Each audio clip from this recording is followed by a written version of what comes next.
The Cajuns are on the rise. Having won 9 of their last 12, they currently sit in a wild card spot. A sweep tonight would assure them a trip to the playoffs. But that could very well be a tall order as they face off against the top team in the league. The Vaderz rose to the top of the standings early in Season 4 and have maintained that position ever since. A single win tonight will lock them into the number 1 seed and give them their choice of opponents in the semifinals. Will the Cajuns shock the PLW and sweep their way into the playoffs? Or will the Vaderz take care of business and claim the top position heading into the postseason? Find out next here at Premier League WIFFLE.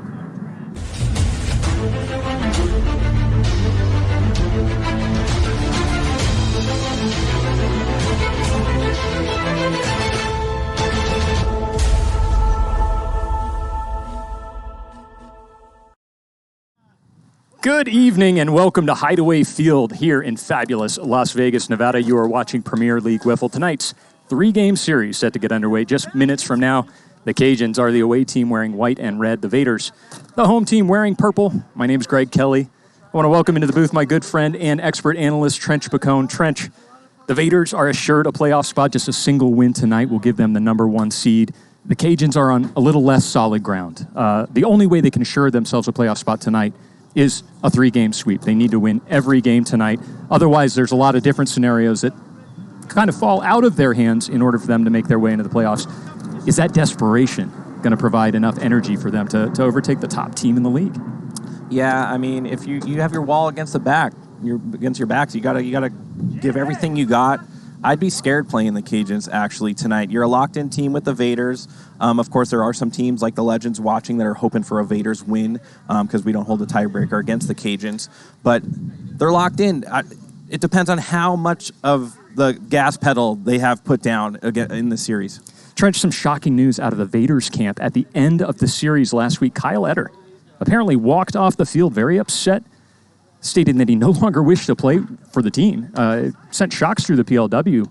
Owner actually hopped on an official league chat and stated that he would not be playing with the Vaderz for the rest of the season, including the playoffs, and that he would be traded in the offseason. Wow. Apparently something has changed because Kyle Etter is here today. He is in uniform. We saw him taking batting practice.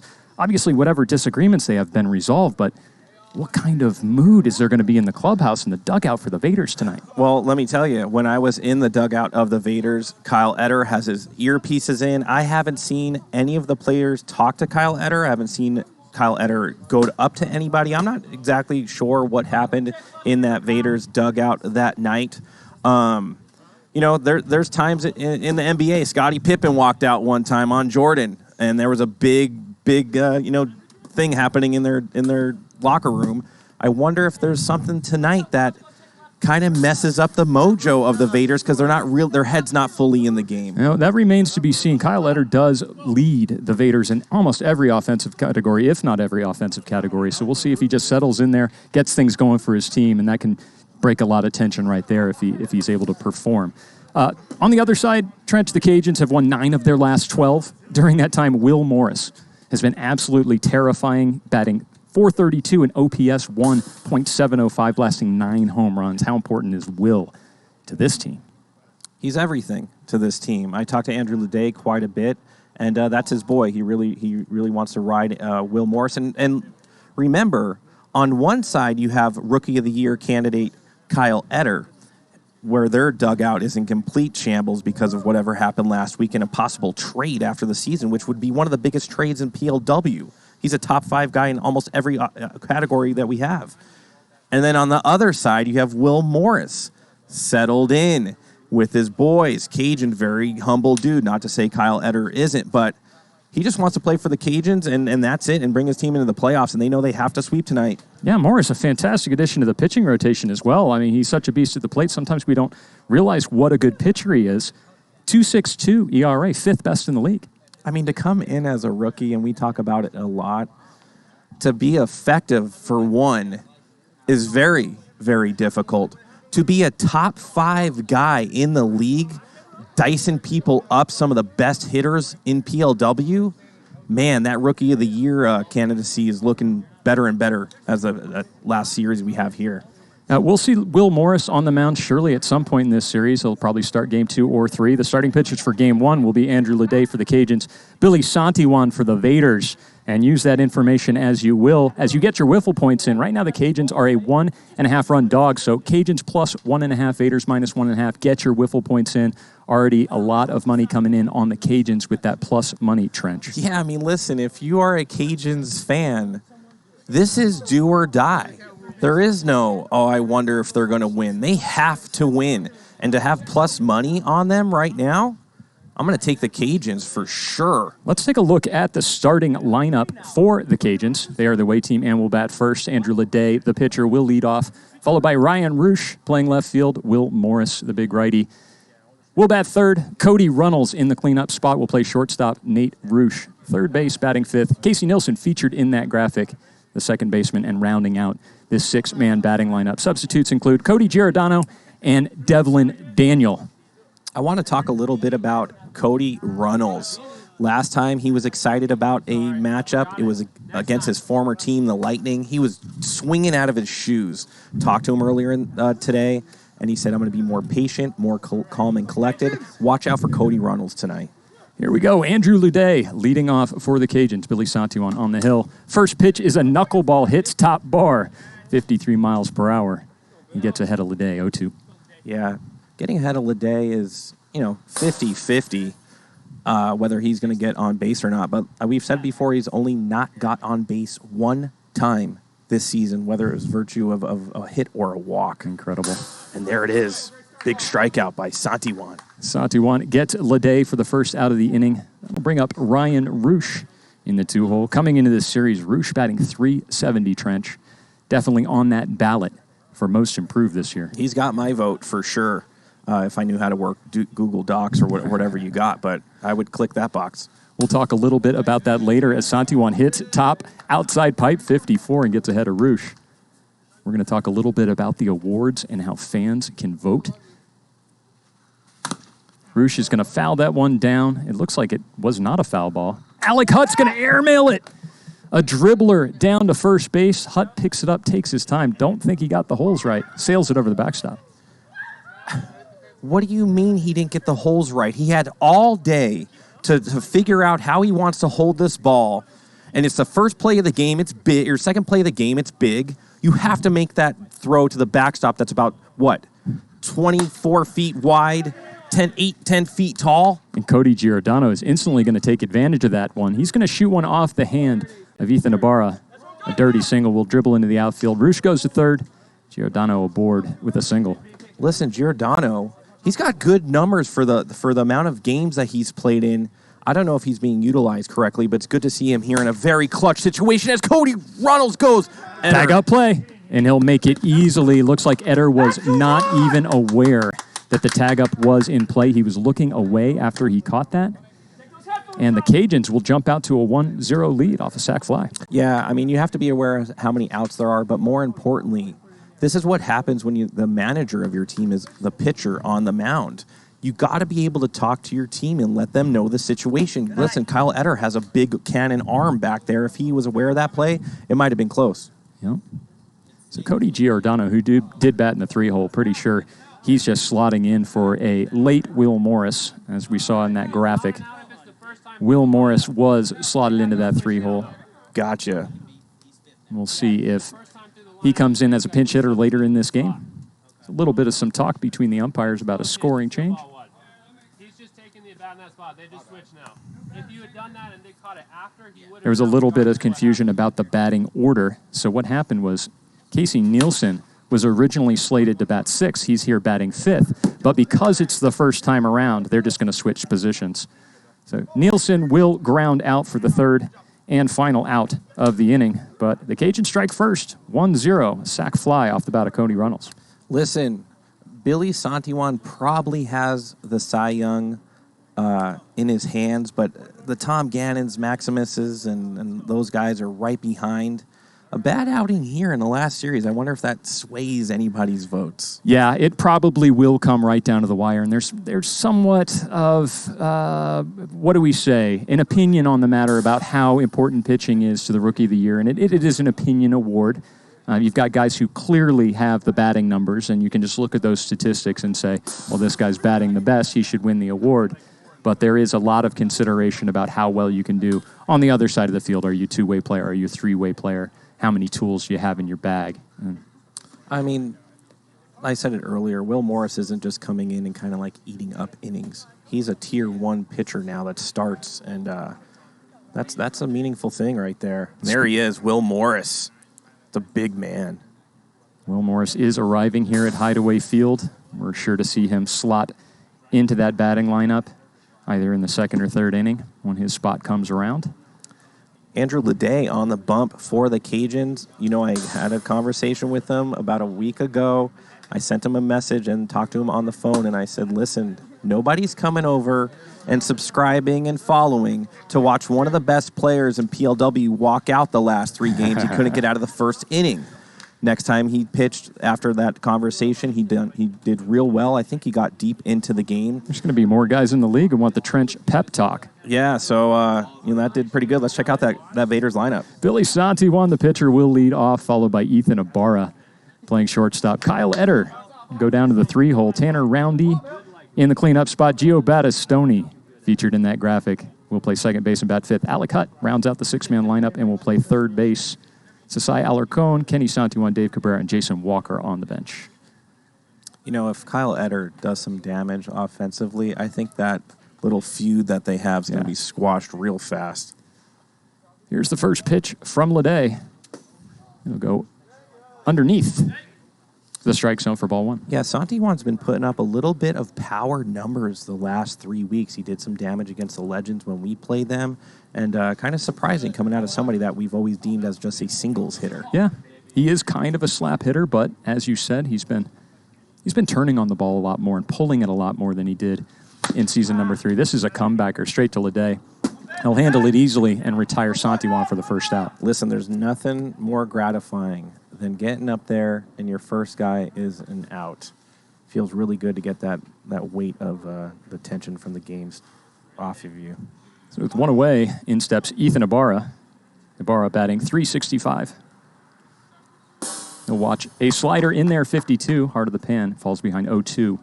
I want to welcome some of our regulars, Case Cribbs and Storm Glider. Good to see Radio Static X back in the chat. Yeah, I feel like I've seen that name before, but... Popped up. Casey Nielsen underneath it at second base. Sometimes they have blackouts in certain cities, and maybe they black PLW out. That's Kyle Etter up to bat right now. Let's see what's going through his mind as a hitter, if he could tune out all the noise of what happened before.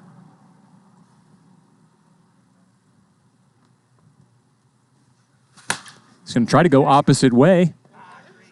Casey Nielsen running out of room in foul territory, unable to gather that in. 0-2 to Etter. You could see a lot of PLW Nation in the Twitch chat right now. Some meaningful games right here. There's Sparent, Bello. That'll be 1-2 to Etter.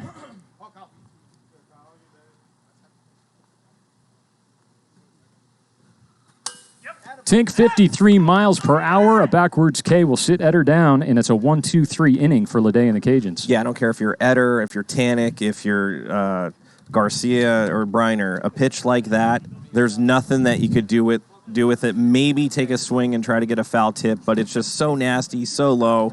You're just going to walk back to your dugout, sometimes back into the outfield. Good first inning for Ledet. Will bring us to the top of the second inning. And the top of the second inning is brought to you by Leilani Acuna. Whether you're buying or selling a home, you now have a realtor trusted by PLW players and family. You can contact Leilani on Instagram at Leilani Acuna. There she is. I love when we commentate together, Greg. We start out very professional. We sound good. We're a legit broadcast. Great people in the booth. By game 2.5, things are a little different. It's hot out here, Trench, and you have to cool yourself down with some cold, hot cocos. And we do sometimes imbibe. Nathan Roosh, he's going to slap one into left field. It looked like a knuckleball off his bat. Etter unable to handle it in left field. Yeah, that was a very difficult catch. It was a total knuckleball. I saw it move from left to right last second, but everything's going good for the Cajuns on that hit as Andrew Ledet, who struck out his last at-bat in the box.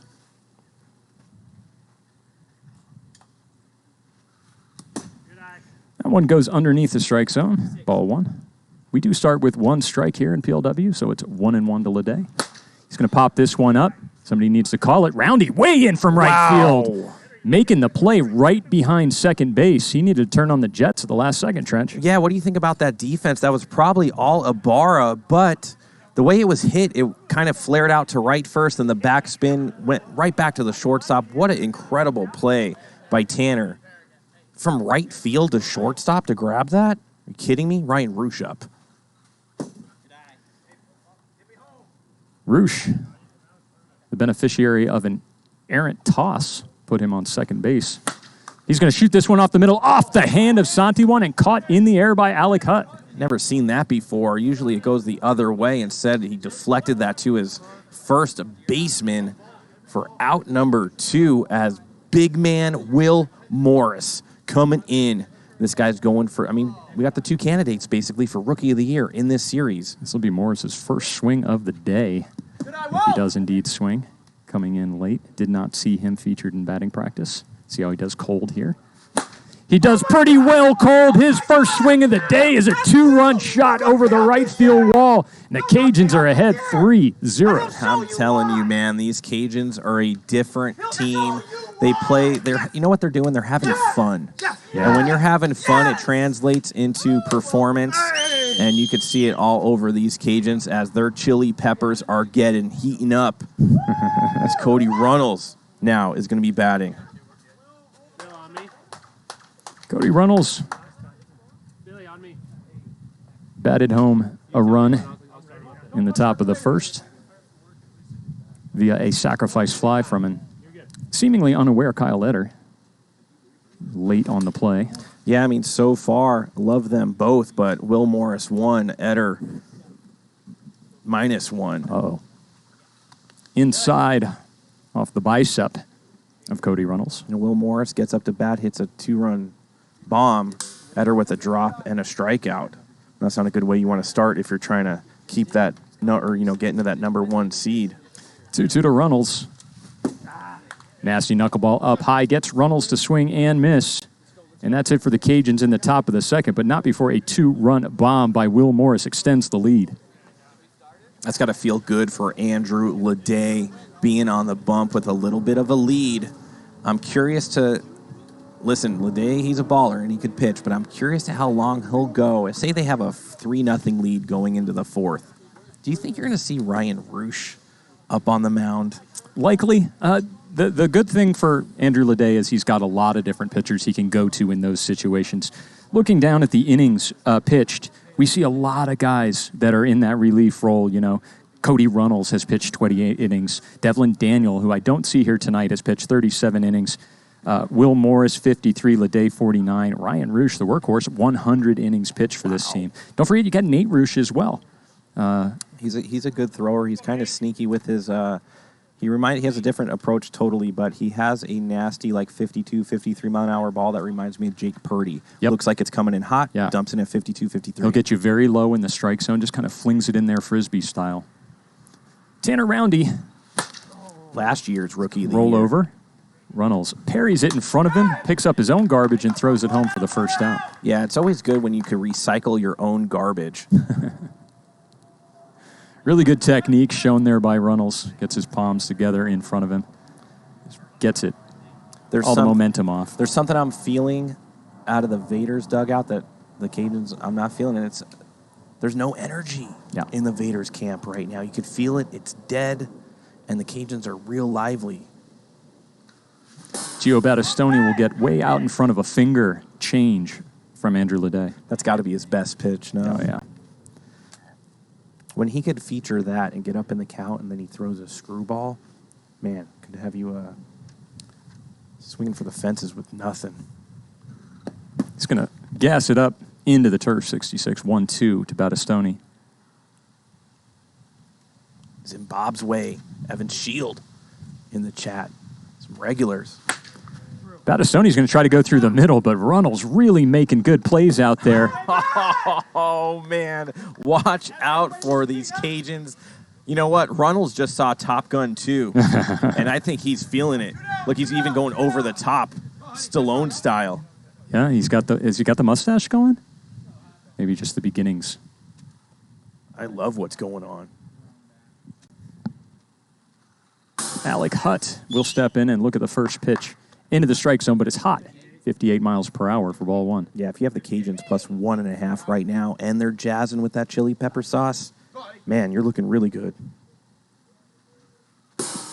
56 miles per hour for ball two. Yeah, Hutt never even looked like he was trying to swing at that. It's only the bottom of the second, Greg, and we're already up to 350 viewers as Hutt swings and misses, but it looks like he tipped that one. Yeah, it was strike two either way. We'll even the count 2-2.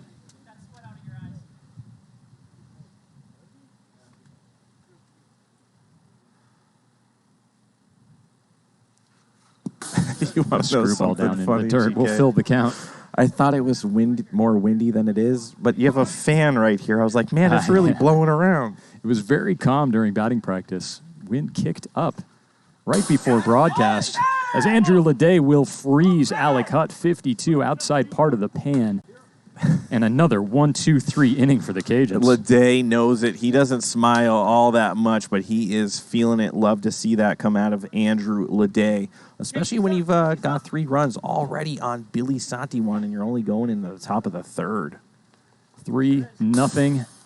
Game number 1 of a 3-game series. We play 3 games every night here, Monday through Friday, live on Premier League Wiffle. For those of you who've just joined us in the chat, are the bets still open? I think they might still be open. You might still have time to get those Wiffle points in and predict the outcome of this game. There's a lot of Wiffle points in circulation now, Trench. We regularly see 500, 600,000 Wiffle point handles on every single game.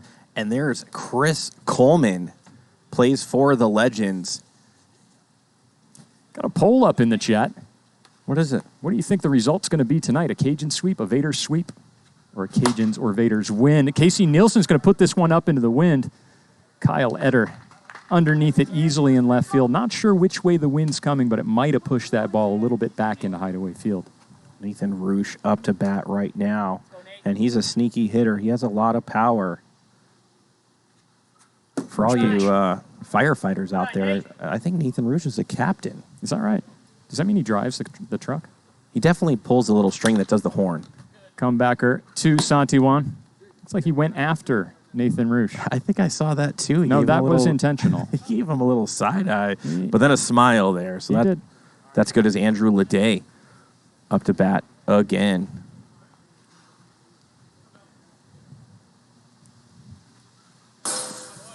.54 and into the pan. 0-2 to Ledet.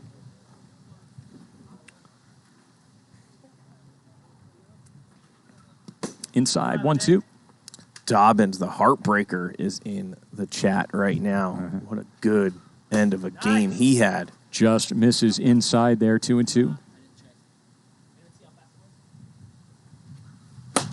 Ledet's going to go the opposite way, and that's going to get to the container easily. A 2-out double for Andrew Ledet. Can't say it enough. The guy is just locked in. He makes it look effortless every time he swings the bat, and every once in a while it just adds a little power to it and goes over the fence. A 441 average coming into this series for Andrew Ledet. Is ridiculous. Has an on-base percentage of what, like 530 or 550 or something like that. So he's better than a coin flip. Yeah. So if somebody was like, hey, Greg, do you want to flip whether he gets on base or not? You're going to say no. Ryan Roosh is going to swing underneath a knuckleball. It'll be 2-2. Let's see. Barrett, what's going on? Welcome to the show.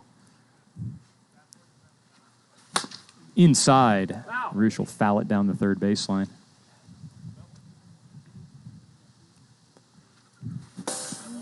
Swing and a miss from Ryan Roosh. He will strike out for the third and final out of the inning. The Cajuns unable to tack on to that 3-0 lead. Yeah, when you watch Andrew Ledet, just when you're watching him, you're watching a player that's going to probably win back-to-back hitting titles. Yeah. 514 on-base percentage, 1.346 OPS for Ledet. Man. He's just an absolute monster. There's no real foolproof way to defend against him.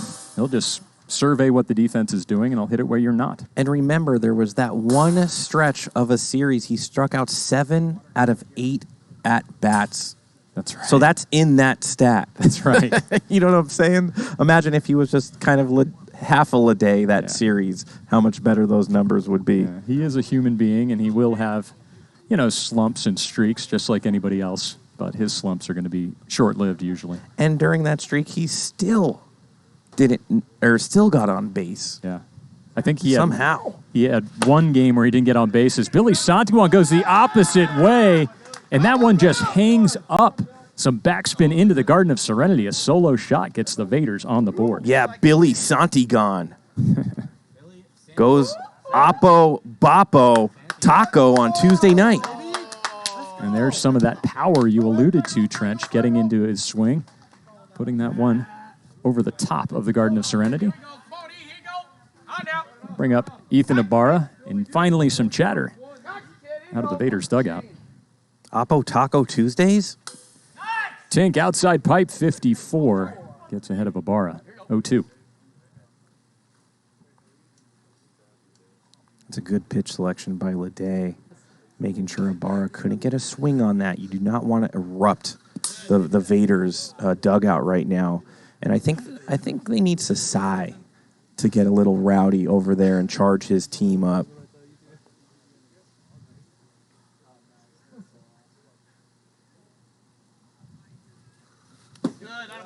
Ibarra will hold off that one. We'll even the count 2-2. Yeah, got to be careful right here if you're Ledet. You do not want to fall behind. Outside, full count. Interesting pitch coming here. You have to come after him. You can't give up a home run right here.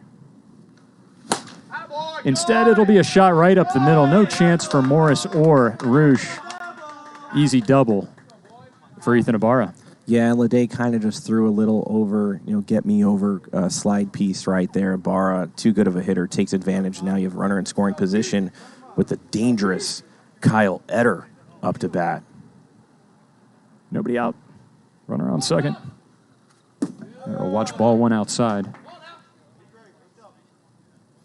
You got to be careful with that slide piece. I'd throw that finger pop ball a little bit more if I'm Ledet. Tries to go down and away, misses. 2-1.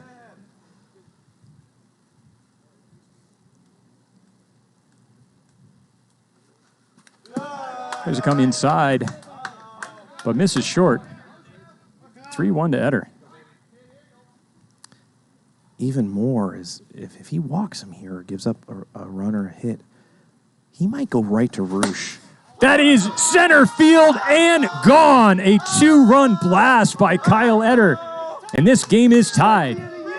Kyle Etter, man. I told you, whatever riff they had last week and prior to this game, it is resolved right now as Etter shows up for his squad, and they are looking stoked about that as Ledet is getting pummeled right now by the Vaderz. Kyle Etter's going to have to fish his bat out of the trees after that bat flip. Yeah, it's over there. Man, he really was feeling that one. I think it hit the dungeon. Get that. Oh, good attempt right there. If the computer wasn't in my way, that's cradled in. Tanner Roundy. Stats come first.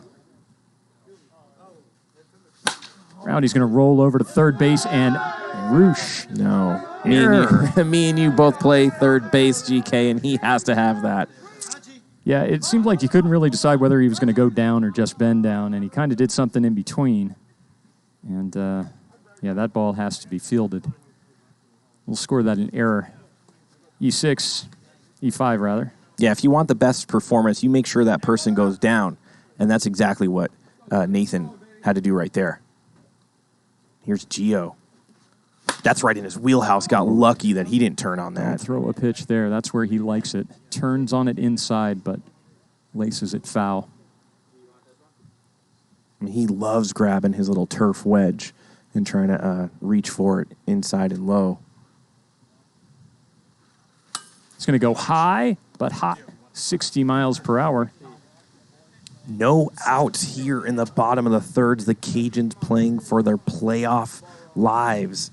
And I got to tell you, man, if I'm Ledet, if I'm getting in trouble, I got to go to Ryan Roosh and settle this down. He doesn't get Gio out here. You think he pulls himself? You got to.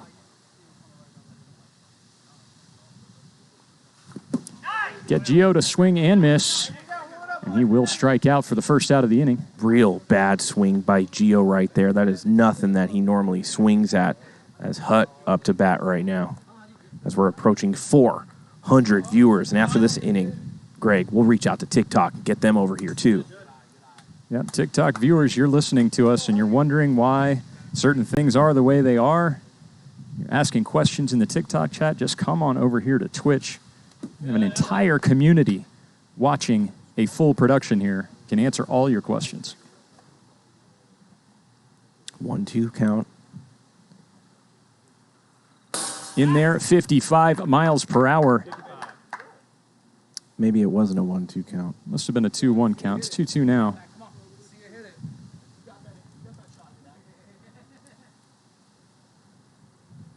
A lot of spin. It's going to come That's coming back. back fair. Roosh needs to charge after it. He's going to underhand it over to 2. He's still got plenty of time. Casey Nielsen will just eat that. Won't attempt the double play as he knew he was nearing that 5-second mark. Yeah, a little indecisive, and that's kind of the inexperience when you have some people that haven't balled a lot in the infield. Is more experienced players know that's coming fair, and they're jumping all over that and charge fast. Yep. You don't have to worry about maintaining any position over there at third base. That ball's not a danger. You just need to go jump on it like a grenade. Yeah, the wind's starting to kick up just a tiny bit here at Hideaway Field. There is some Tier 2 winds coming in from the southwest. Billy Satiwan is going to split the 5-6 hole, and he's aboard with a single. 2 on, 2 outs for Ethan Ibarra. Now Ledet's questioning just a tiny bit. Yeah. I would go Roosh right here, and here's why. He's a more of an acute pitcher, and what I mean by that is his lanes are tighter. And I think for somebody like Ibarra, it would work out well. But are they going Morris here? It's going to be discussion. I see Morris taking the sunglasses off, and the ball has been handed to him by his manager.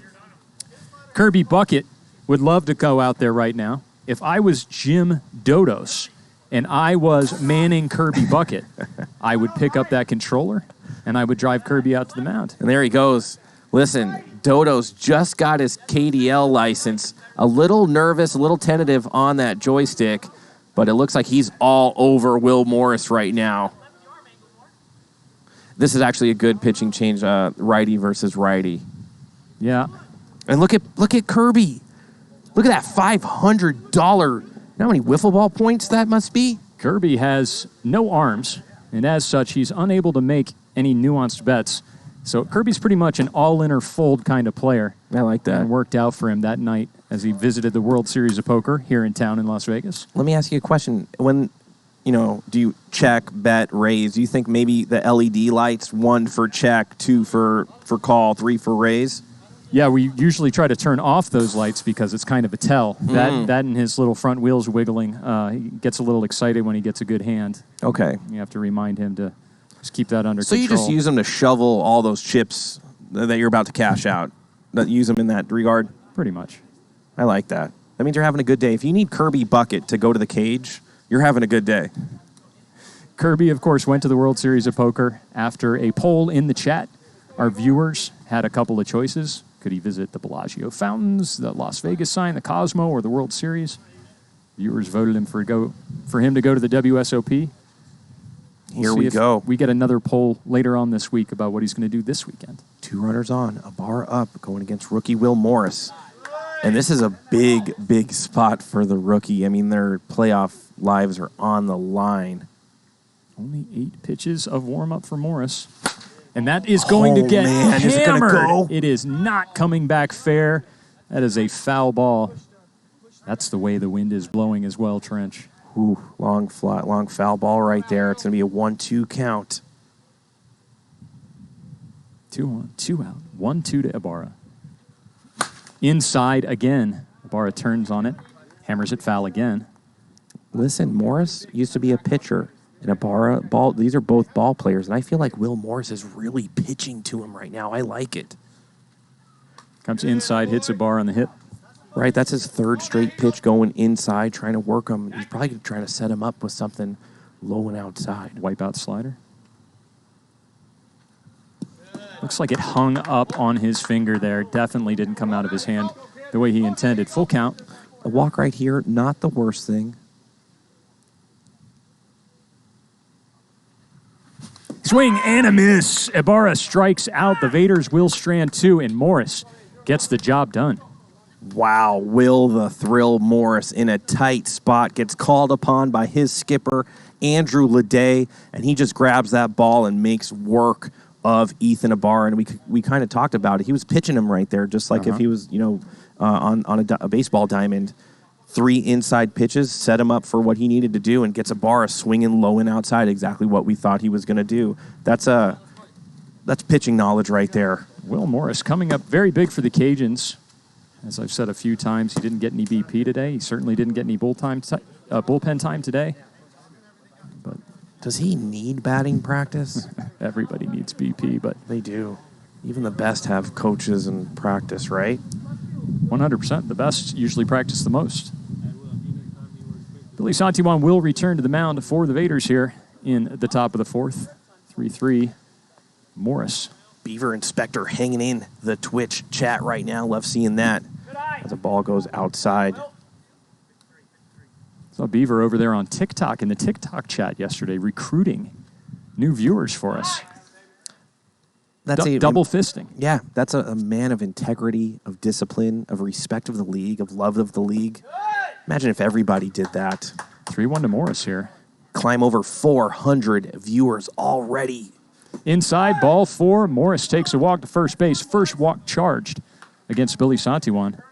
GK, I know you have the stats right up. How many walks did Morris have coming in? It was like 30-something. Let's look at to be a balls rookie? for Will Morris. 32 coming into this series. That's his 33rd. To be a rookie, to have 30-plus walks, man, that means pitchers are scared of you. 52 to Santiwan. He'll get ahead of Runnels 0-2. Runnels way up front in that batter's box. And he's going to swing at the gas. Looked like a screwball knuckle, some outside-in movement from Santiwan there. I talked to Runnels yesterday. He said he was going to move up in the box against Billy Santiwan. I don't like the move, and here's why. And if there's any movement, it's happening on you even faster, and you don't have time to react other than a kind of a really fast swing, which you saw right there. Casey Nielsen steps in, swings over the top of the first pitch, and falls behind 0-2. I mean, you're already hard-pressed up there, right? To press yourself even more. I think the mindset is that they're trying to cut off that knuckleball before it does that nasty off-the-table drop. Nielsen's going to roll over to short. Ibarra over to second. Battistoni will miss the center panel, so they'll get the force out at second base. Casey Nielsen will reach first on a fielder's choice. Yeah, double plays are so huge in this league. Got to turn them when you have the opportunity. Yeah, Gio Battistoni, left-handed coming across, has to pivot on that bag and then make the left-handed throw. He just didn't get that right foot planted. Nathan Roosh fights off that knuckleball.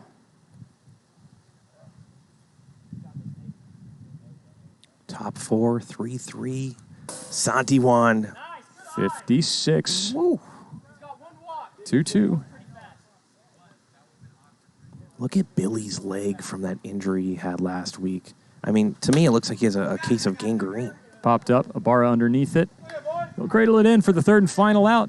Score stays tied as we move to the bottom of the 4th. I don't want to talk too much if this happened, but if the Vaderz did win this game, what does it look like in the Cajuns dugout when you're not playing for anything? They still could conceivably squeak in, I believe. We'll have to ask our producer to let us know in the chat. I think if they want to get in tonight, they have to sweep every game. That's the only way they could punch their own ticket. If we look at the standings there, the Cajuns 27-24. A sweep tonight would put them 30-24, and they do hold They do not hold. They either do or do not hold the tiebreaker over the Sand Vipers, but either way, it would solidify them into 4th or 5th spot, which would put them into the play-ins and into the playoffs. The Snappers could not catch them. The Snappers do hold the head-to-head tiebreaker against the Cajuns, so they could still tie, but the Snappers would move in with a tiebreaker. If the Snappers are able to win one more game, then the Cajuns win. So they do still have a chance. If they lose this game, they are not out. They still have something to play for. You got a poll up in the chat. Will the Cajuns make the playoffs? A lot of people thinking they will. Maybe unaware that they need a sweep here, but listen, it's a 3-3 game, bottom of the 4th. What a good first game. 1 of 3 tonight. 2 strikeouts in a row from Will Morris. Strikes out the leadoff batter, Kyle Letter.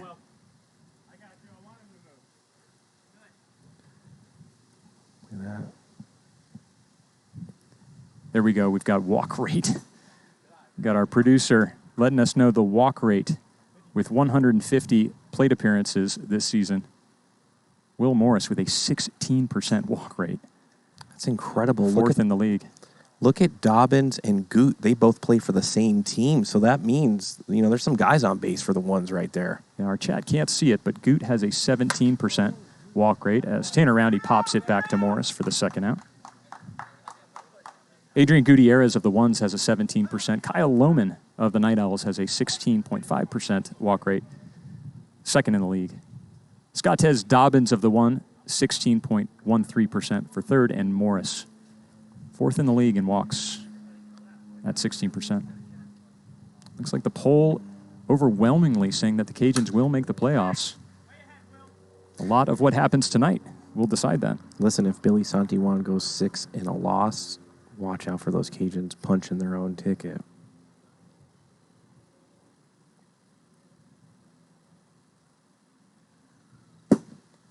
High and away to Gio Battistoni. 1-2. Yeah, Gio really doesn't go for those high pitches. One of the reasons is I think he's only 4'10", and he likes those balls down and inside. He's going to hit this one center field way back. Ryan Roosh at pink box, unable to get it.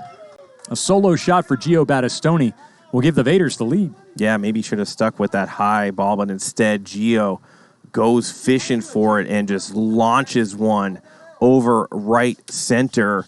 And listen, he's been a different person the latter half of this season, really putting up some power numbers, and that's exactly what the Vaderz needed right there. Alicut will step in. 2 outs. Nobody on after that solo shot.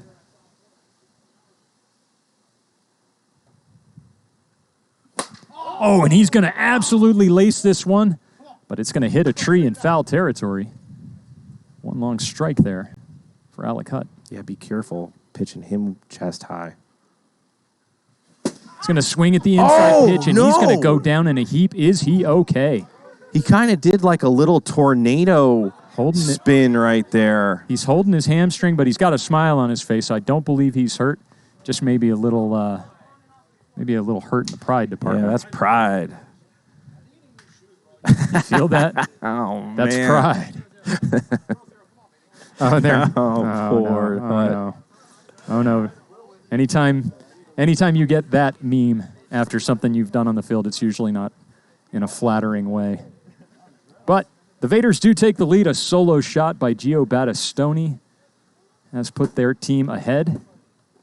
Normally, I say wiffle ball will bring a grown man to their knees, but man, to actually just fall down full snow angel is something special there. Yeah, he swung at that inside pitch, turned around like a top, tumbled over. What do they call that? A dreidel. Dreidel. You ever spin a dreidel? Of course. Yeah, they're fun. Here's Ledet, hit a double his last at bat. Gets rolled over there, Gio. Battistoni gets kind of a late jump on that one. Not a particularly hard hit ball. Does get it off his fingertips, but unable to keep it in the infield. Yeah, I'm glad you noticed that. Kind of a late jump for Gio. He probably knows it, too. We all know it when we could have made a play, but Andrew Ledet on base. Ryan Roosh in BP was really corking it to the right side. But this fair ball, double play ball. Alicut goes to second. Ibarra turns and fires, unable to hit the center panel of the backstop. So Ledet is forced out at second. Roosh goes to first on a fielder's choice. Yeah, for such an accomplished baseball player, I got to see Ibarra square up better and get that double play. You know, it's not an easy throw, but he had his time. He could have squared up and made a play. Now big man Will Morris up to bat with a runner on. Morris going to pop this one up center field. Eder Not an easy catch right there, GK. Tracking it well. Kyle Eder brings it in for the second out. That'll bring up Cody Runnels. Runnels has struck out his last 2 at-bats. Yeah, has to settle down right here. You could see that it looked like he's moved just a tiny, tiny bit back in his stance. He's going to hit that one right back off the chest of Santiwan. Santiwan with all day to pick that one up and throw it in for the third and final out. Vaderz hold on to their 4-3 lead. Come in and try to add to it here in the bottom of the fourth. Man, I got to tell you, when you slap it back to the pitcher, you're frustrated with yourself because it could have just went 6 inches either way and you got yourself a base hit, possibly a double, depending on how hard you hit it. But at least he's got some plastic on that ball, struck out his last 2 times. So, you know, I have him doing well, but he's not doing so hot game 1 so far. I want to welcome all of you just joining us to Premier League Wiffle. This is game number 1 of a 3-game series between the Cajuns and the Vaderz. Vaderz currently had 4-3. We're going to play 2 more games after this one.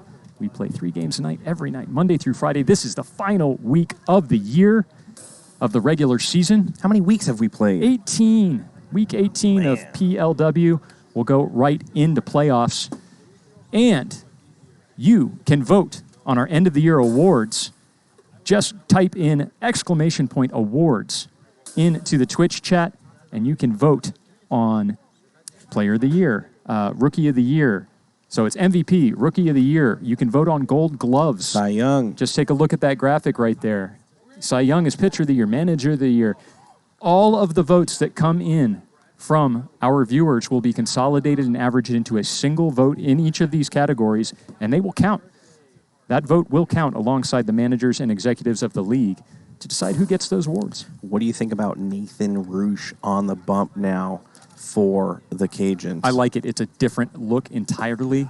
You know, Will Morris, great pitcher. He struck out a few, but the Vaderz, very good hitters, students of the game. Changing up the look is something I'm a big fan of. And again, as I said earlier, the Cajuns have all those tools in their arsenal to change up that look constantly. Yeah, I wish we would have changed up our look before I threw the vegan vaporizer to Ryan Chen last night.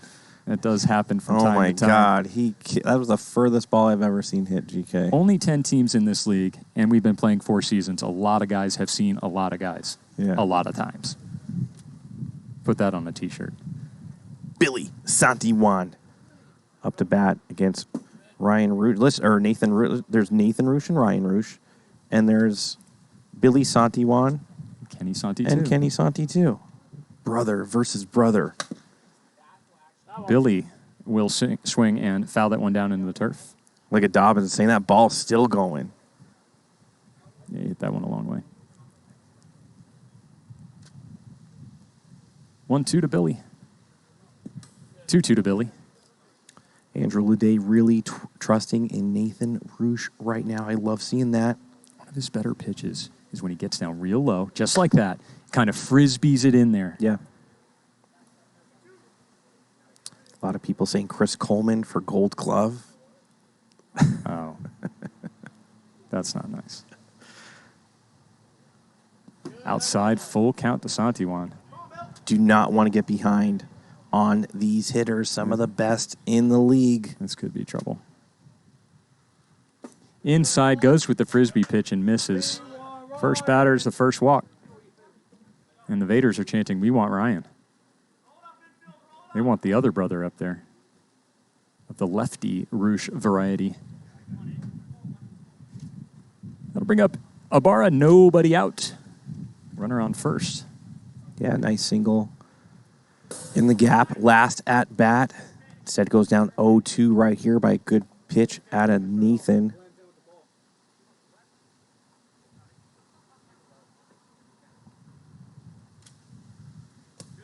Holds off. Or actually, he struck out versus Will Morris his last at bat, I believe. Yeah, he had a double earlier in the inning versus Ledet. And then Morris came in and struck him out to end the inning.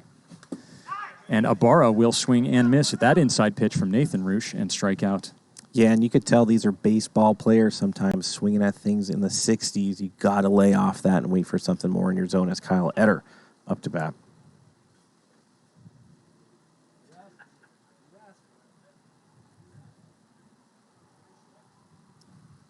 There's the Frisbee pitch. Misses outside. Good speed on that. Something about the way the spin of the ball allows it to maintain its speed. Comes out of his hand 55, stays 55. Etter fouls one down the third baseline. Look at that poll is up. Did you read that? Have you voted for the awards? Of course, not yet doing it now. What's the link? The link.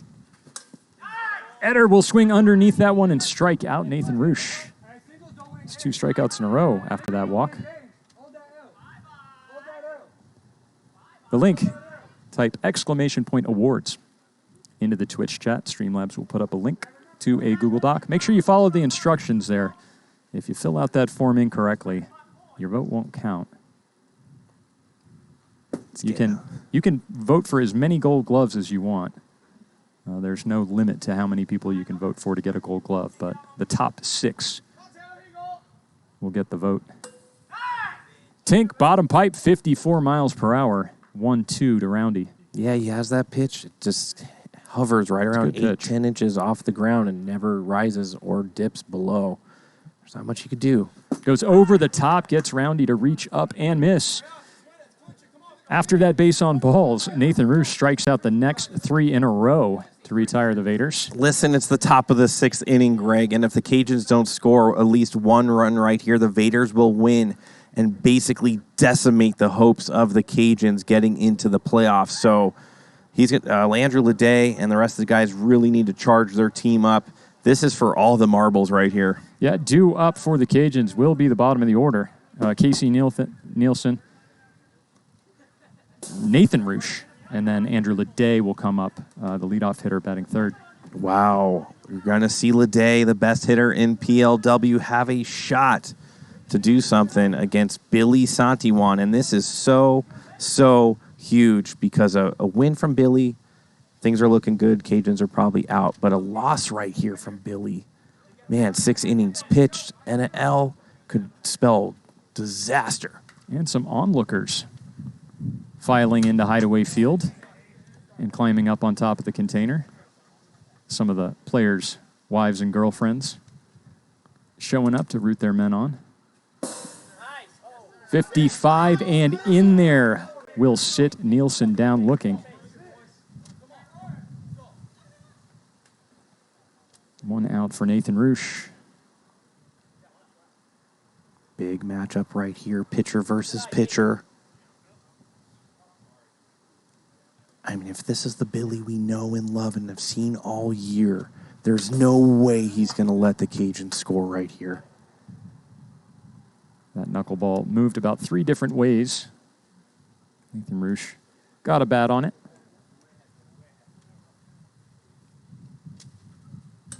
Tink, top pipe, 52 miles per hour. Strikeout. And here it comes. This is how it should end right here. Who wants it more?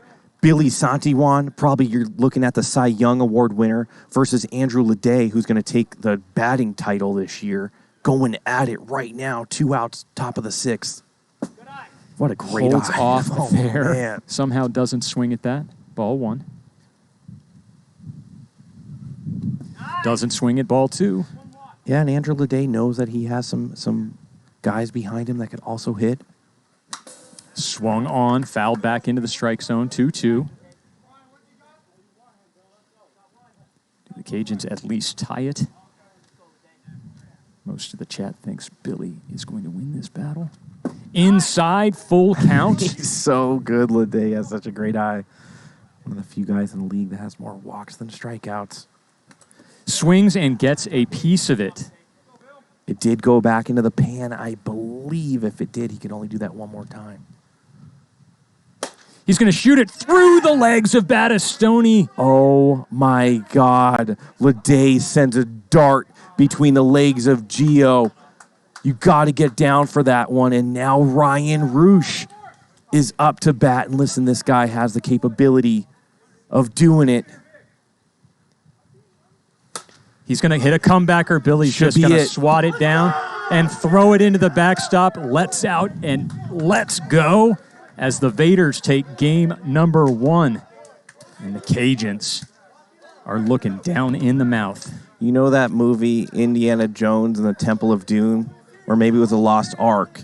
They just had their heart ripped out of their chest, the Cajuns. Oh, Indy man. coming hard.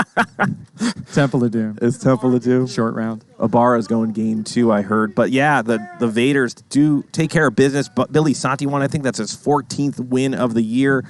Probably 8 or 9 complete games. 14-1. That dude, he's going to be your Cy Young Award winner, I believe. The Vaderz get it done. The Cajuns had jumped out to a 3-0 lead in this ball game. The Vaderz came back and tied it up and then went ahead on a solo shot by Gio Battistoni.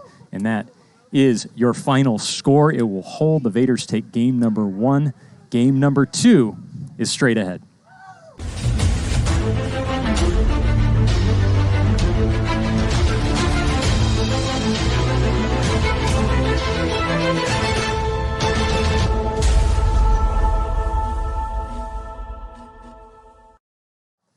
Welcome back to Premier League WIFFLE. Game number 2 between the Cajuns and the Vaderz set to get underway. If you're just joining us, game number 1 went to the Vaderz by a score of 4-3. Our starters in game number 2 are going to be Ethan Ibarra for the Vaderz. And who do we have going for the Cajuns? You're probably going to see a Roosh brother get on the mound, maybe even Cody Runnels. Listen, I think the Vaderz could play around a little bit. I think they're locked into the seed that they are. You might even see an at-bat off Cuba Dave. Yep, 1 win did indeed lock them into that number 1 seed. The Vaderz can now choose their opponents. If the playoffs were to start today, this is how it would look. The Vaderz are locked into that number 1 seed. We'll get that graphic up there in a moment. You know what that win by the Vaderz did as well, as I think a lot of the Legends were watching. I think it made the Legends locked into that 3 seed as nobody could catch them. Yeah. So there's the standings right there. As you see, the Vaderz came into this series 34-17. They are now 35-17. The ones have already played this week. So the Vaderz, with the most wins in the PLW, are locked into that number 1 seed. They will get to choose between the 3 or the 4 seed. They won't know who that 4 seed is until the 5 and the 4 seed have played one another in a play-in series. So they'll know at Monday night. You can see there June 13th, the 4th and 5th position teams will play one another. The Cajuns no longer in that 5th position. Well, they are, but we'll see if they remain there after tonight.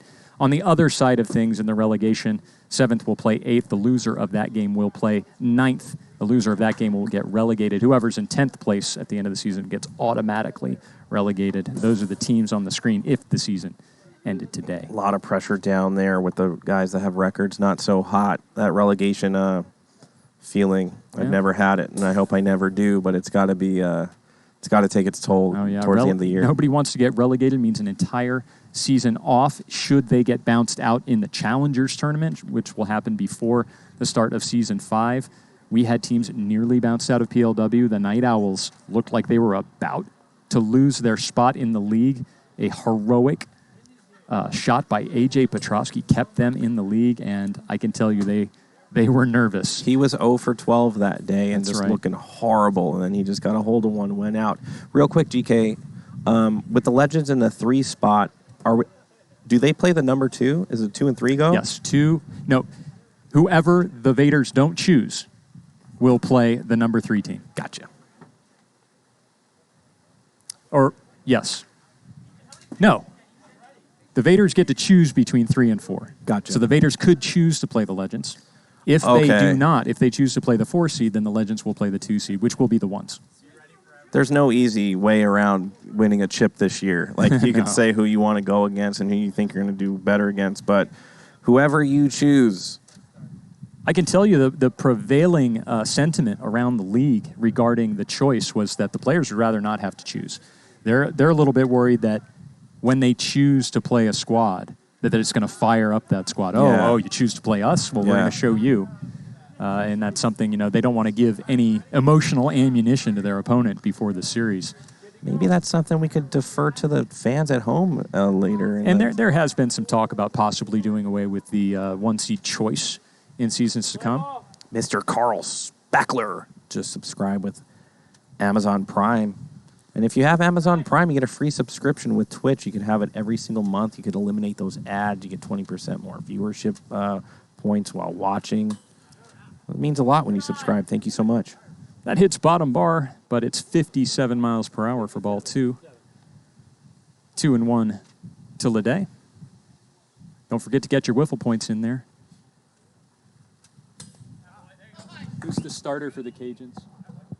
I need to know. Ryan Roosh, the starter for the Cajuns. Information you'll need to get those bets in. We'll definitely leave that open. 2-2 to Ledet. Screwball turned on, but hammered foul.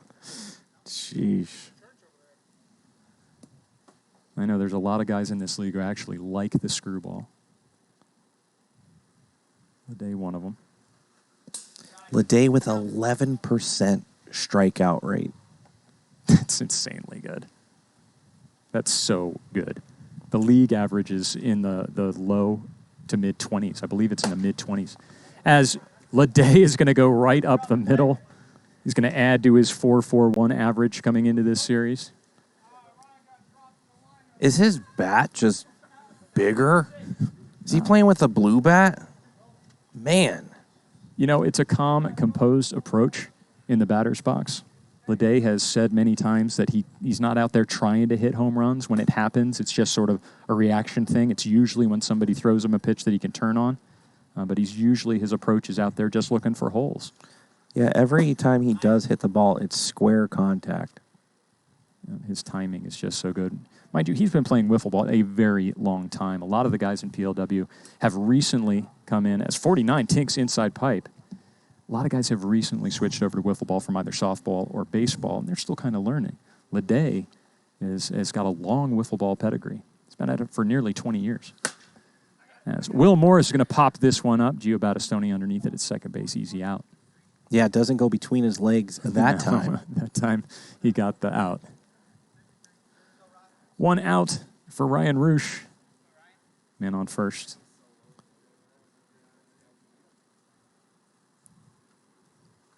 Screwball will hit the pan at 50 miles per hour.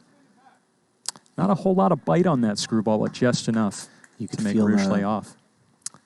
The deflation energy of the Cajuns a little bit in that dugout, not as fired up. Another screwball, but it's hot, 60 miles per hour. You know what it's like? It's like when you're playing the World Series of Poker and you just barely are outside of the money when you get knocked out. Oh, yeah. When you bubble or nearly bubble. When you're on the bubble right there. It's horrible. You just played 2 days. Here you played 54 games or 51. Swing and a miss from Roosh. He'll strike out for the second out. Yeah, good pitch setup for Ethan Ibarra up there. It's Cody Runnels up to bat right now. I want to thank all 420 of our viewers. And 421 just slid in. Cody Runnels. Quiet game one. Yeah, they really could have used him to come up big right there. Let's see if he could rebound here in game number 2. Listen, if I'm mathematically able to still make the playoffs, I'm fighting tooth and claw. You just never, ever know. It's not over. So they got to get some of that energy going right now. Sand Vipers could get swept. The Snappers could get swept. It's entirely possible.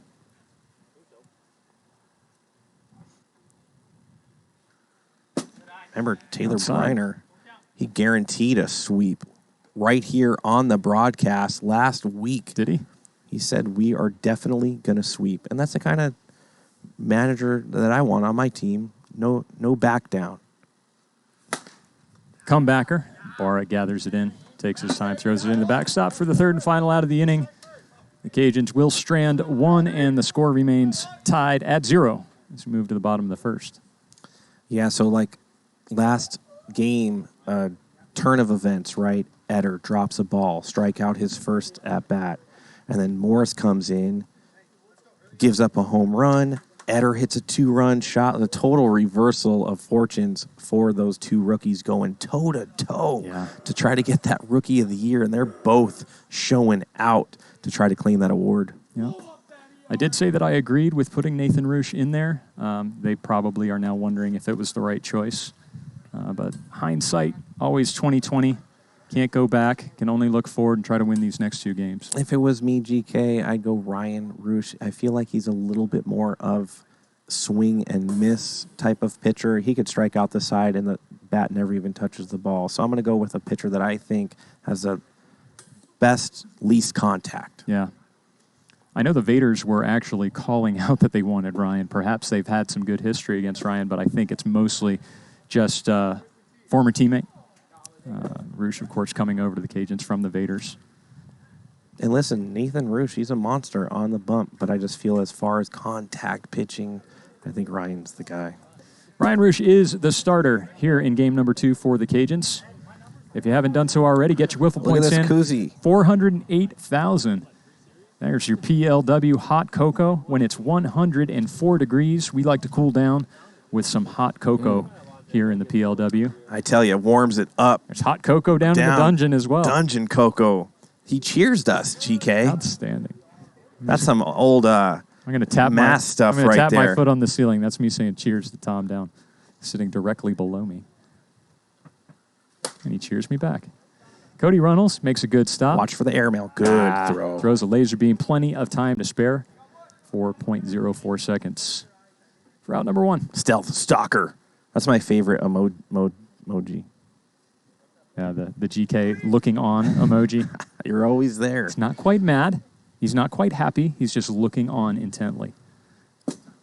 Roosh misses high and away to Ibarra. Pretty even on the bets right here. Ibarra will look at one down into the turf. 2-1. It's good to see we have some fans on the container tonight. Loving our last week here in the regular season before playoffs start. And I got to tell you, GK, next week I expect PLW Nation to pack this house watching these playoffs. Oh, yeah. It's not an easy ticket to get. Foul ball off the foot of Ibarra. Runnels going to take the opportunity for a little fielding practice. It is a foul ball. Yeah, not an easy ticket to get. You have to be a close friend or family, get a personal invitation from a player here in PLW in order to attend a game. Shot into center field, but Will Morris is waiting, and not only does it go off his fingertips, but he doesn't recover in time to stop it from hitting the wall. What's his drop fly ball rate? That is one of the advanced statistics we don't yet have, but I can tell you it's probably pretty low. It just died down on him right there. He needed to take a couple steps in. The wind kind of bashed it down as Kyle Eder now is going to be up to bat. That's got to be caught. We're going to score that E8. 2-base error. Swing and a miss for Eder. He'll swing underneath it and strike out. Excuse me. And fall behind 1-2. Yeah, and the reason that was such a big error was it hit the wall. Yeah.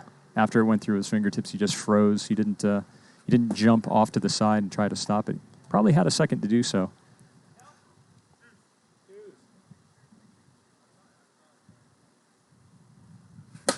Oh, off the head of Roosh and into right field. Oh man, and it hits the fence. That went off his temple. Look at this.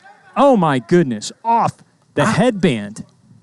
It looks like he's stunned. He might be concussed right now. I don't know where Bruce Uson is, but our medical team is going to have to get him under the hood. Oh, my God. Dirty double will score. That headband might have saved his life, GK. Yeah, covering up that sensitive area on the side of his skull. Remember, Tanner Roundy needed to step out of the box for a second. His skull never fully fused. As he's in hysterics. Little good-natured ribbing. Good pitch from Roosh. Get Tanner Roundy to swing. 0-2.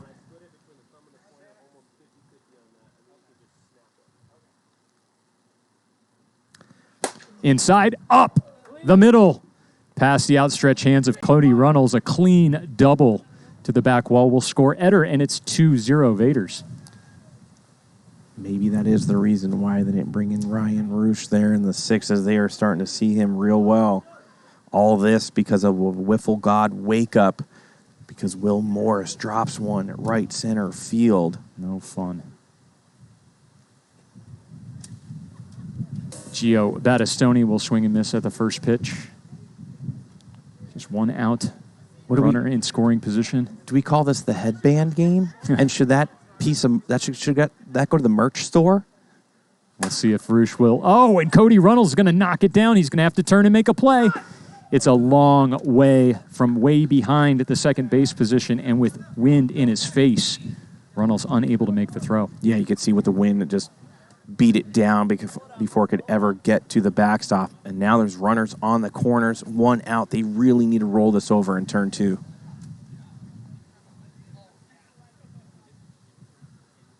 Ellicott will look at a pitch way outside for ball 1.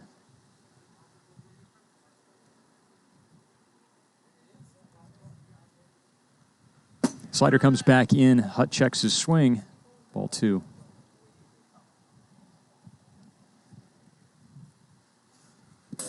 Goes it down. 3-1 to Hutt. Yeah, ever since he took that off the temple, 3 balls right there. The next batter. Red light here.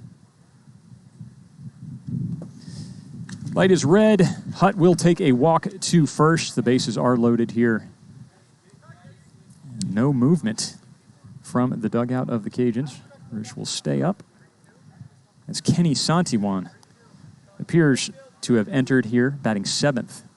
If I'm the Cody's playing that infield on the left side, he does like to pull it. I'd probably close up that 5-6 gap just a tiny, tiny bit. If I was Giordano, I'd make sure that line is covered a little bit more. A little bit of a talk. Andrew Ledet talking to his pitcher, letting him know with 1 out. The out opportunities, a play at home needs to hit the strike zone to get a tag out. A force out would just be that center panel. But now with 2 outs, that becomes irrelevant as Kenny Santiwan strikes out. Go back to the top of the order. Listen, this is a big matchup right now. Bottom of the first, if you could get out, only giving up 2, you are definitely in this game, especially with Ethan Ibarra on the mound. I don't know how long he's going to last with some of these Cajun hitters. And the breath of the Wiffle gods has picked up here at Hideaway Field. The penitent manless path. But in Latin, Jehovah begins with an I. That was perfect. 2-2 count, bases loaded, bottom of the first. Billy Santiwan gave his team the number 1 seed going in as Ryan Roosh strikes out the Santi brothers in succession. Listen, it could have been way, way worse. And if I'm the Cajuns, I got to show a little bit more emotion than just a lackadaisical walk. And it's only the top of the second. You got to come back fiercely. This is really, really, really all the marbles. As you said, Trench, incredibly lucky to get out with only 2 runs against them. That inning started out with an error in center field by Will Morris, followed up by a couple of doubles, one of them off the hands of Cody Runnels. Gio Battistoni then got a single there. That was the one off the hands where he got aboard. Bases were loaded. There was only 1 out, and they do get out of that jam. So today, in 1986, I believe, the Goonies came out. Is that right? Yeah. It was either 86 or 85 or 87, one of those years. Up there, it's their time, but it's our time down here. PLW time. And like I said earlier, with Ethan Ibarra on the mound, they haven't seen him all that much this year, I'm sure, if at all. Going into the second round of batters, it's going to be advantage Cajuns all day here. Let's see if they could tighten it up. Ibarra's got some good variety, and he appears to have command over a couple of different pitches. He has shown a propensity to get a little bit wild. And sometimes you can see pitchers that are effectively wild, sometimes hard to predict. What was that windup? He had his left hand on his hip. Let's check it out. That was the last time he threw it. Did anybody else see that? Casey Nielsen wound way back, but got underneath that one, popped it straight up.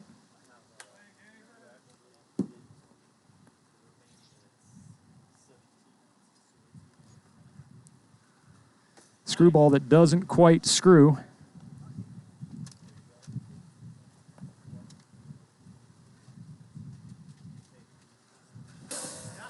I'll get Casey Nielsen to swing underneath that one. He'll strike out for the first out of the inning. Yeah, good pitch by Ethan, out and away. Had him reaching out for that one for out number 1 as Nathan Roosh comes in. And they look at that. Somebody bought a hoodie, a Bombers hoodie. Love it. How many wiffle points is that? Kyle Lohman will let us know in the chat how many wiffle points you can redeem a hoodie for. I mean, what better time I want to say 65,000. that when more. the 150? temperature goes from 100 to 110 degrees or wherever they're from.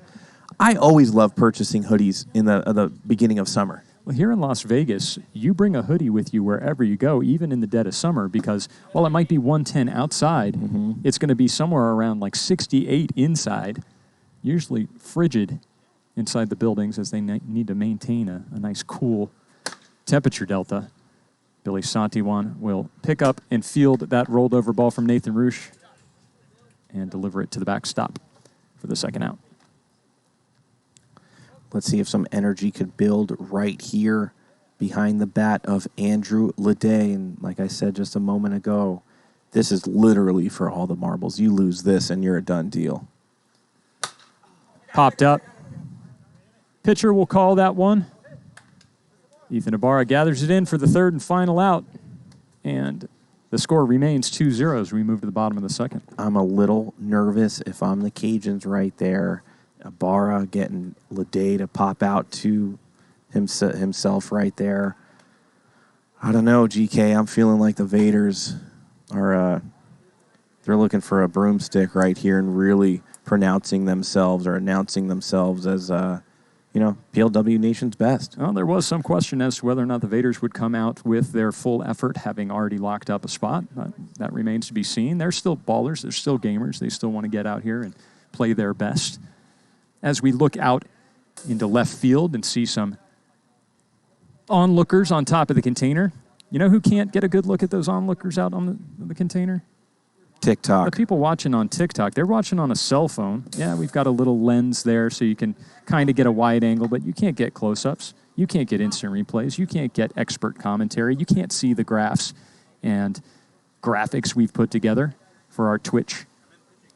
You know what one of my Stream? favorite shots are is when we get Skycam 1 to show the sunset. That's beautiful. Of Las Vegas here. Not yet. Yeah, Too bright. too early. You shine it in there right now, you're going to burn that lens. Wait until about 7:45. Ethan Ibarra will look at pitch number 1 in to the pan 55 for a strike. And they also don't know how fast that pitch is coming in, which is very important here. Oh, yeah. PLW. If you're not watching the game on Twitch, you're not really watching the game. You're just kind of stopping by for a taste. Which is fine. Have a little Sure. appetizer, grab your cracker and jam or whatever. But you got to come over to Twitch to get the full meal. Yeah. TikTok viewers, the link is right there on the field. Type it into your address bar. Come on over to Twitch. We'll see you when you get here. Let us know in the chat that you came over from TikTok as Ethan Ibarra strikes out for the second out of the inning. It's Kyle Etter up to bat right now. Excuse me, the first out of the inning.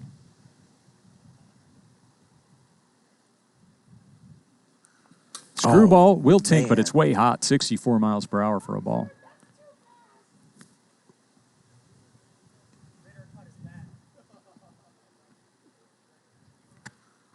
Slider down and away for ball 2. I might have another hot cocoa. Hot cocos are flowing in the booth. Vocabulary might lessen.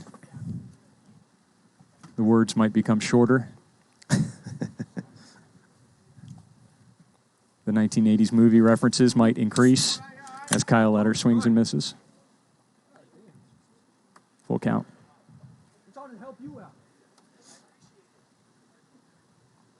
Eder letting Roosh know it was a courtesy swing. In there, rolled over. Cody Runnels, a lot of action today. Pick it up, and he'll make the play. How easy and smooth he made that play look. You can make that same motion wherever you are on the diamond. You just got to remember that you have the time, as we always talk about. 5 seconds, a lot of time to make a play, as a lot of these hits get there, Less than a second. Less than a second, right? Yeah. A hard hit ball will get there in a quarter of a second. Quarter to like 0.3 seconds on a hard hit ball. So plenty of time. I thought that with the inclusion of the monitor back here that shows how much time, that we would see a lot less throwing errors. And this one is going to get in there. Ryan Roosh, plenty of time to let that dreaded dribbler come fair, throw it into the backstop. I thought that clock being on the backstop, that you'd see more guys look up at the clock and maybe kind of take a breath and calm down. They don't. You don't have time. Yeah, you don't have time. Too busy looking at the ball. You don't have time up getting there. The holes right, and then planting your feet and throwing. So. Plus, you would break up the rhythm of the throw, of course, a little bit as well. Of course, I have seen some infielders work together. Specifically, Hollis Hale of the Bombers. When there's a ground ball to short, you'll hear him speak very calmly to his shortstop, and he'll just count down the seconds. Yeah, he'll just say 1, 2, 3. Yeah. And it's very soothing and calming. You'll see them need that. Not make a whole lot of errors over there on that team. GK, I want to talk a little bit about Kirby Bucket right now. If you had to cast a vote for the best KDL Kirby Bucket driver in PLW, aside from yourself, of course, who would you give the MVP to, the Kirby Bucket KDL? There's a few very good KDL drivers. Max Fernandez, very good. Mateo Fernandez, very good. But right now, if I have to give it to just one, I'm going to give it to Logan Christie. Logan currently holds the record for the KDL test. Oh, that is a taco ball off the hands of Battistoni. Oh, and he's just going to go. That is not going to be in time. Tried to flip it to Santiwan as he was sort of on the ground on one hand. Santiwan didn't get it cleanly on the flip, and that's over 5 seconds. So Logan Christie, huh? 14.34 seconds. He drove Kirby around the bases and brought him home without spilling a single ball. So give it to good old Logan Stirrups 11 in the chat there.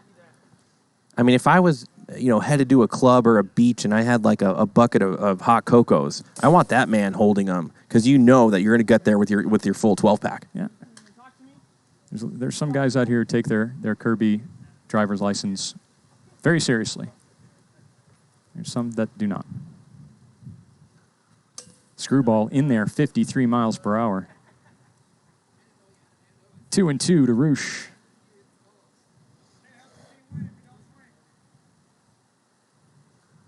Screwball high. Roosh offers at it, fouls it back.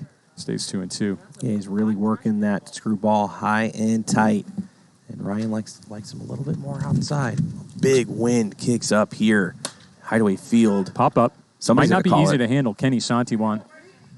He's going to call off Battistoni as the ball did kind of float over that direction. Makes the out. Looks like we do have a new poll. We'll just have to see what it is. Series you're looking forward to this week. Snappers, Night Owls, Sand Vipers, Warbirds, or Bombers, Lightning. We actually did this poll last night, and I was surprised to see the same result. Was it the Snappers, the Night Owls? No, Sand Vipers, Warbirds. Everybody's hoping, I don't know, for maybe some miraculous sweep by the Warbirds to make things really tight. Otherwise, looks like the Sand Vipers are headed for a playoff bid.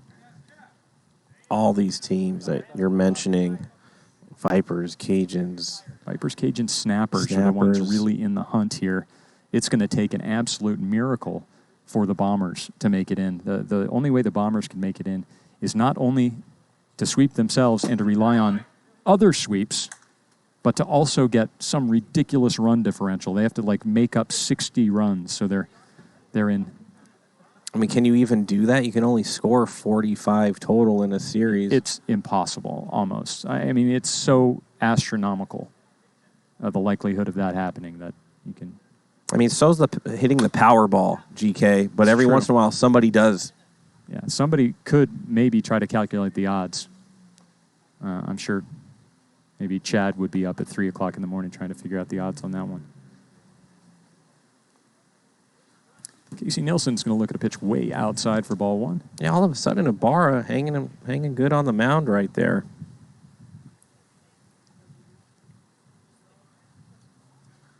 Yeah, Ibarra coming into this series, only 5 innings pitched. Didn't do too well in those 5 innings, 7.71 ERA, giving up 10 hits, 6 runs, all earned. I feel like tomorrow night's matchup, the Snappers versus the Owls, that's a little bit bigger because if you guys sweep, then it puts a little bit more pressure on, I think, the Vipers. Yeah. Snappers really need a sweep. They want to solidify things and make their way into that wild card spot as Ethan Ibarra strikes out Casey Nielsen and the inning. Okay. A lot of talk. A lot of talk. Was that Sasai going crazy over there? It was Kenny. Was it Kenny? Kenny Satiwan. He's very fired up. As Kirby Bucket is he's gonna take a little spill. He got a little bit too close to the heels of Cody Runnels there.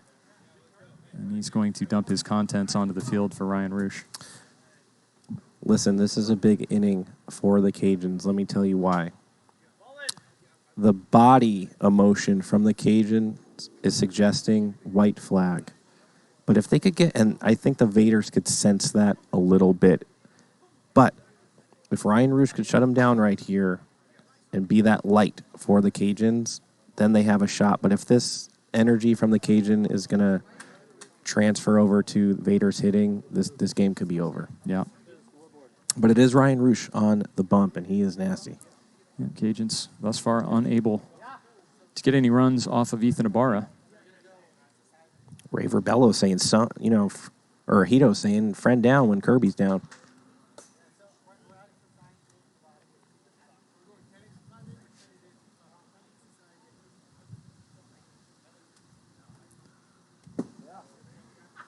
Outside, 2-1 to Battistoni. 3-1 now.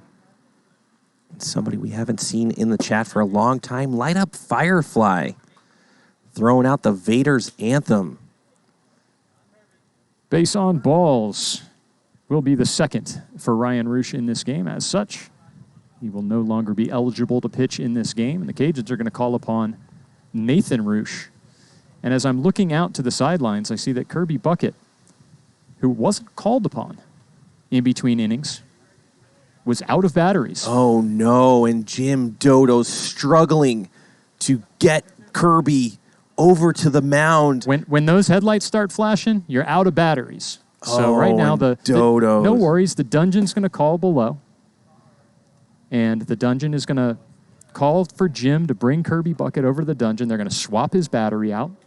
And look, see, Tom's waiting with a fresh battery for Kirby. But does Dodos know? Dodos has a walkie-talkie, so they'll just call him on the walkie-talkie and let Dodos know. But he might be listening to like a hockey game or something. Yeah, see, there's the walkie. There it is. Yeah. And you can hear it if you listen. Go to Dodos. Yeah. Look at Dodos working the communication satellite phone right there, calling to the dungeon for a new battery for Kirby. Yeah, but they can't leave the dungeon. Jim needs to go to the dungeon to pick it up. Communication breakdown here at Hideaway Field. Oh, here comes Buck. Let's see if they can figure it out. You got to turn him off first, guys. Oh no. Oh, boy. Oh, boy. Don't electrocute yourself, guys. How many volts are running through that? 220? No, not even close. 7.4 milliamps. Something like that. Not a whole lot. I mean, you could still get stung, though. Ripped his head off. Good Lord. Alex Hutt up to bat right now, and he goes left side. And they're gonna go into Kirby. And right now, he's fully naked. If he takes a wiffle ball to the body, to the chest, he could be out of commission for a week or two. They're in the middle. Wow. Always something. They need to attach his helmet immediately, as they are in the kill box right now. Yeah, Buck is figuring out how to use the Velcro. And Kirby is uninvited onto the field. I don't think Jim knew how much power he was working with right there as Hutt goes down. Alex Hutt is going to strike out. No doubt. Wondering what the heck we're talking about during his at-bat. Vaderz are batting 7 here in game number 2. Kenny Santiwan, the 7-hole batter, struck out in the bottom of the first. And I'm getting word right now from Kyle Lohman. He's saying it's basically absurd series scenarios to get them in. Yeah, they're out of it in reality. They can't get in on head-to-head. They could only tie or make up. I think they could tie the first tiebreaker, and then they'd have to get some absurd scenario. It's over. Bad news coming out of the Bombers camp. So that Friday night matchup is going to be for the Lightning playing for their relegation lives. Yep. And what would the Bombers be playing for? Trying to stay in that 6th spot? The Bombers probably came as Kenny Santiwan sends this one to the moon. He gets it up into those Tier 2 wins, probably headed out anyway. An absolute no-doubter. Listen, the lesser-known Santiwan hits the home run against the lesser-known Roosh, Nathan Roosh pitching. 2-run shot extends the Vaderz lead. Doubles it. 4-0. Wow. Santi 200 feet. And it looks like they're going to go, they're going to insert another batter. Sasai batting 8th here. They might even put up a 9th batter. If we see Dave Cabrera make a entrance here. Yeah, it's all fun and dandy after that, as I do see Cuba Dave right now grabbing a wiffle ball bat. And let me tell you, when this dude was in the Taco League, he has a really, really good eye. He's a slap hitter, and he could do some damage. That's going to be out number 2 as Cuba Dave, the lefty out of Rochester. Now, watch him to throw an extremely late swing. Yeah. And just dribble it down the third baseline where nobody's standing. The whole world watching right now. And listen, he's a person that I do not like facing. He's one of those guys, has one of the best eyes in the league. Not the fastest hands or the strongest bat, but difficult out. See that very, very late swing from Dave. Wow, that's cool. What's going on? We see you. 1-2 count. Hovers over the plate. Now it's 2-2. Dave knowing, PLW Nation and abroad watching.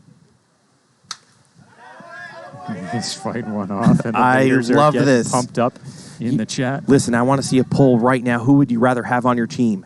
Chad Phillips or Cuba Dave?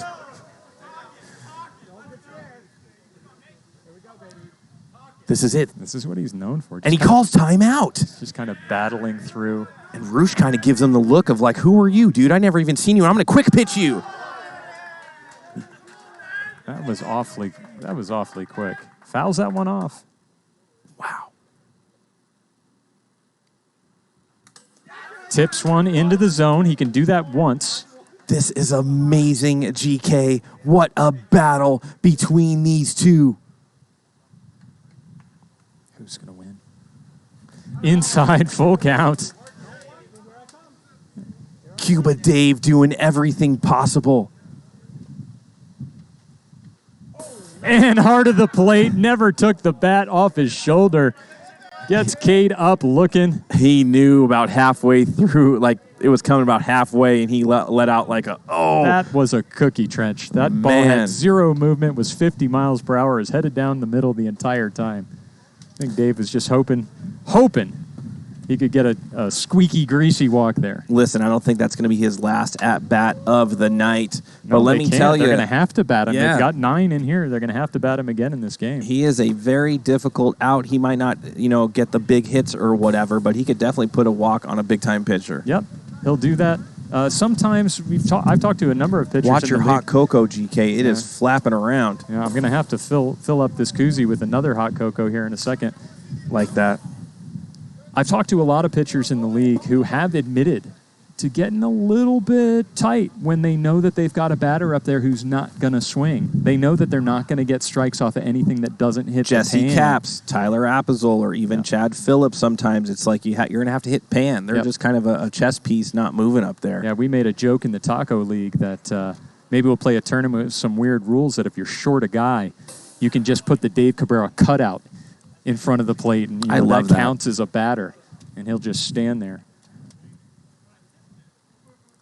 Nathan Roosh leading off here for the Cajuns in the top of the fourth. He's going to slap this one into right field, and that's going to get down for a hit just over the outstretched hands of Gio Battistoni. Yeah, and when you're vertically challenged like Gio, that could be a problem. If he was just another inch taller, he has that ball in his hands. Maybe he'll wear some of those slip-in risers in his shoes next time. Here's Andrew Ledet. Cajuns down 4-0. Looks like Ibarra trying to get the screwball working there, just not the right type of rotation. Just kind of dies inside. Goes back to the screwball, and he gets the rotation he's looking for. 55 outside part, 1-2. Yeah, Ledet's just looking. You know what I'm saying? He's just waiting for his pitch. Didn't quite like that one, but if he sees it again, it's going to be a double off the container. Ibarra throwing a healthy helping of these screwballs with differing amounts of movement. Yeah, expect Ledet to work this left side. Another screwball low. Looks like the movement that Ibarra is getting on that screwball is mostly a top-to-bottom movement, not too much inside out. There's another one. Going to 2. Gets the force out at 2. Santiwan hits the strike zone and turns the double play. Rare double play turn from a Ledet bat. Great play by the Vaderz. 2 outs here in the top of the fourth as Will Morris gets up in the batter's box. Let's see if he could get something going with 2 outs right here.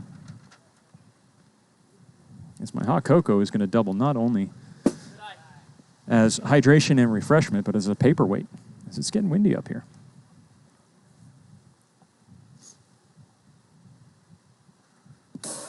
Yep. Screwball misses low.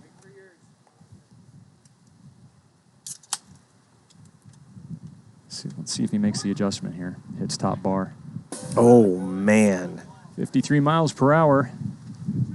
Middle of the pan. 2-2. Man, just a ginger fly ball right now would go out of the park the way these winds are really whipping up. Morris is going to shoot this one left side. The wind's going to do the rest. Solo shot gets the Cajuns on the board, 4-1. And that was a pretty weak attempt by Sasai right there. You know, if you're going to climb that container, you got to do it a little bit better. What was that?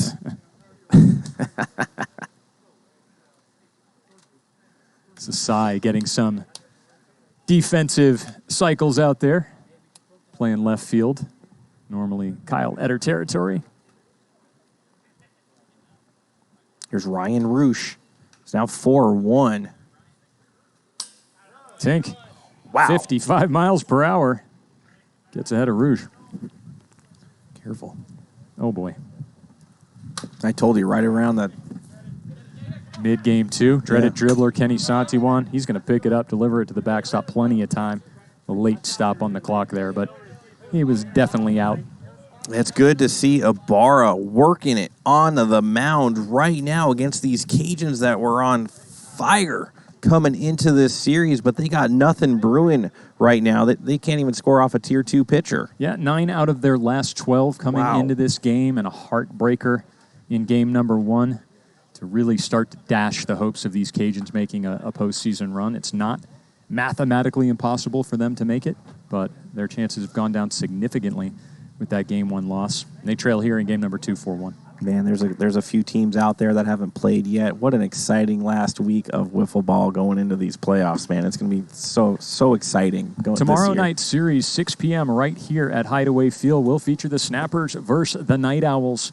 Right now, the Snappers really looking for a sweep. If they want to punch their ticket, they can do so if they win all 3 games. If they win 2 of 1, then there's multiple different scenarios that could find them making their way into the playoffs, but they really need to take all 3 games in the final week. That's Gio Battistoni's girlfriend right there. Is that right? Yeah. What's her name? Well, he wants her to be his girlfriend. Oh, one of those. like the inside the locker poster in high school. As we got some onlookers at the end cap of the container. They're rooting for the Vaderz, I assure you. Billy Santiwan leading off here in the bottom of the 4th. His team ahead 4-1. They'll work a 2-1 count out of Nathan Roosh. As we see a current poll up think it says who will win the last 2 playoff spots, as 3 of them have already been secured by the Vaderz, the Ones, and the Legends. You got 5 choices there. Vipers, Owls, Vipers, Snappers, Vipers, Cajuns. Owls, Cajuns, Snappers, Cajuns. Looks like Vipers, Snappers. Yeah, there's no doubt the right Vipers are going to be making it into the playoffs for sure, trying to win their 2nd trophy in a row. Nathan Roosh is going to K up Billy Santiwan. Screwball, 55, gets him looking.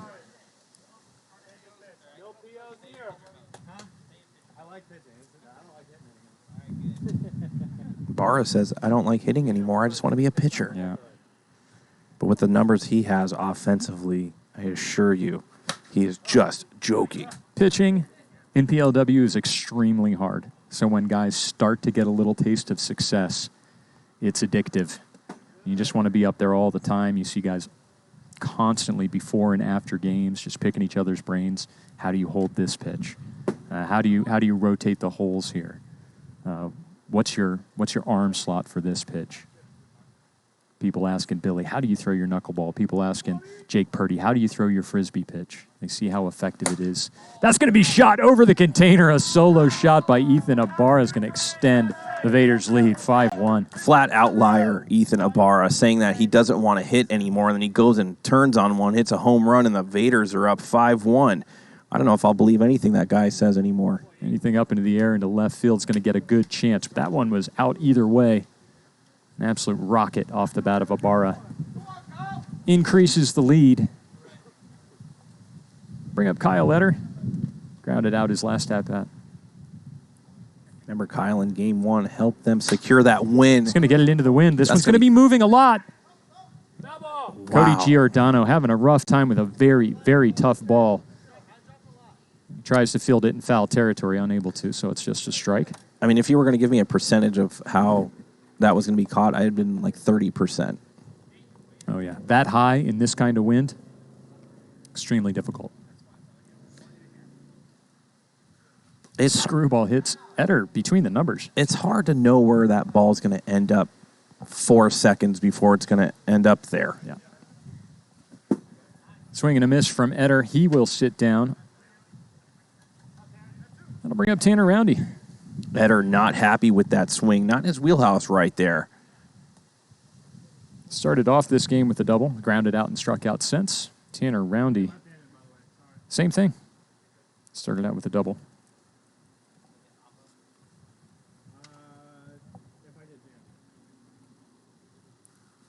He's going to shoot this one into left center, and that ball is gone. First pitch, swing, Tanner Roundy from the left side, one of the few switch hitters here in PLW, and that is 2 home runs in the last 3 batters. And now they're up 6-1, GK, and the Cajuns' hopes of the playoffs looks like it is flushing down the PLW toilet. Hops down the drain. Your fate. He's going to pop this one up. Cody Runnels in front of it. At second base, he'll gather it in for the third and final out. I saw Cody Runnels motion over to the bench after Nathan gave up that last home run with the arm motion. Ledet just nodded his head no. I think he just wanted to let Nate finish out that inning. I can't remember because of Hot Cocos, but was it that inning I said that the Cajuns needed to get out, their energy was... Yes. It was, right? And what did the Vaderz do? They took advantage of that. Yeah, they got a couple of meaty pitches in there, and they lifted them up into the air. Got some pretty decent Tier 2 wins that shot those balls out of Hideaway Field. Anything up there that high with any decent exit velocity is going to be gone. GK, we got 1,200 people watching on TikTok. Why don't you give them a proper introduction to Twitch? As look at that sunset, beautiful Las Vegas Skycam 1 is looking at right now. Hey, TikTok, I know that you're enjoying watching for a few moments, but if you want to see a full production of Premier League Wiffle Ball, just follow that link that is written right there on the field, twitch.tv/Premier Wiffle. When you get here, let us know in the chat. You're going to see a full multi-camera production, live commentary, instant replays, and more. Come on over to Twitch. As Cody Runnels rolls over the first pitch. Grounds it to Gio Battistoni, who makes the out. I like what you did right there. You shortened it up. You said multi-camera, and I like that. Yeah. I wouldn't have thought of that. As we're approaching 27,000 followers on Twitch, man, that's a highlight in itself. Seems like only a couple of weeks ago we were celebrating 25,000. Seeing if we can make it to 30 by the end of this season. Those of you who are already Twitch followers, you can help us out a little bit. You can put that link into your social media. Let your friends and family know to come over here and watch some PLW. Satiwan makes the second out on Casey Nielsen.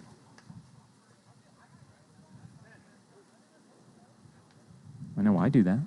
I put it on my Twitter, my Facebook. Yeah. I'm going to have to learn how to do that. If everybody does it, you probably get one or two.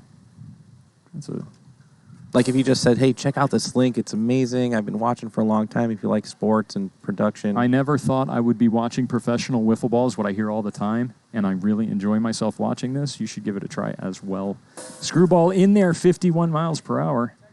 And cross up Nathan Roosh. 1-2. A couple of these good-looking commentators hop up there every once in a while drinking hot cocos. I think that'd be the sell right there. Oh, he's working it. 56. He's going to have to walk back. He was headed to the dugout. It's always a good feeling when you get saved by that 56. Looks like he's throwing almost exclusively screwballs right now. I mean, why not? Billy only exclusively throws knuckleballs.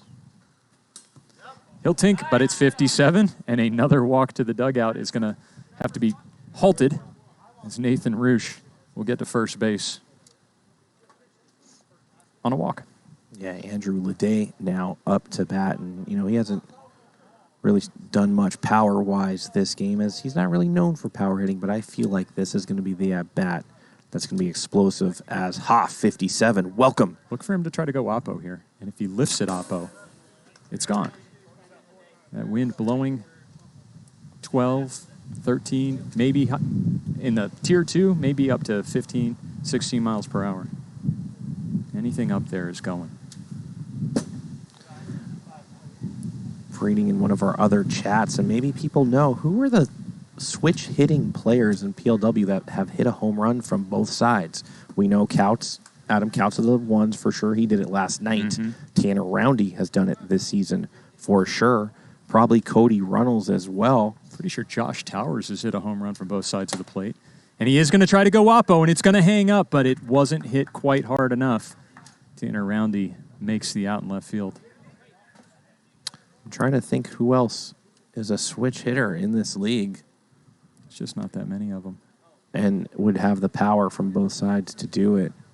Yeah, it might just be those four guys, Couch, Runnels, Roundy, Towers. If anybody else in the chat can think of anyone else, let us know. But that's all that I'm coming up with right now. As we are getting another look at that sunset off to the west mountains, the Spring Mountains here in fabulous Las Vegas, Nevada. That's one thing you'll get. Beautiful sunsets. Look at the oranges and the yellows, the pinks, and what other colors are in there? Peach. Peach. Is that a color? Peach is a color? I remember I had a Crayola crayon that had peach on it. Man, back in the day. Remember the one with the 64? Yeah. And it had the little sharpener? I remember. That was a big deal. When you had that bad boy, when that was on your desk. Yeah, you were serious. You were like, people come up to you and be like, hey, do you have that color that Did you have any problem like staying inside the lines? Were you a stay inside the lines or color outside the lines kind of guy? Color everywhere kind of guy. Yeah. Always been like that.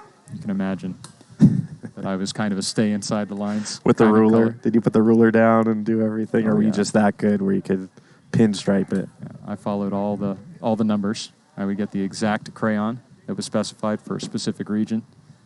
And I would fill it out as instructed.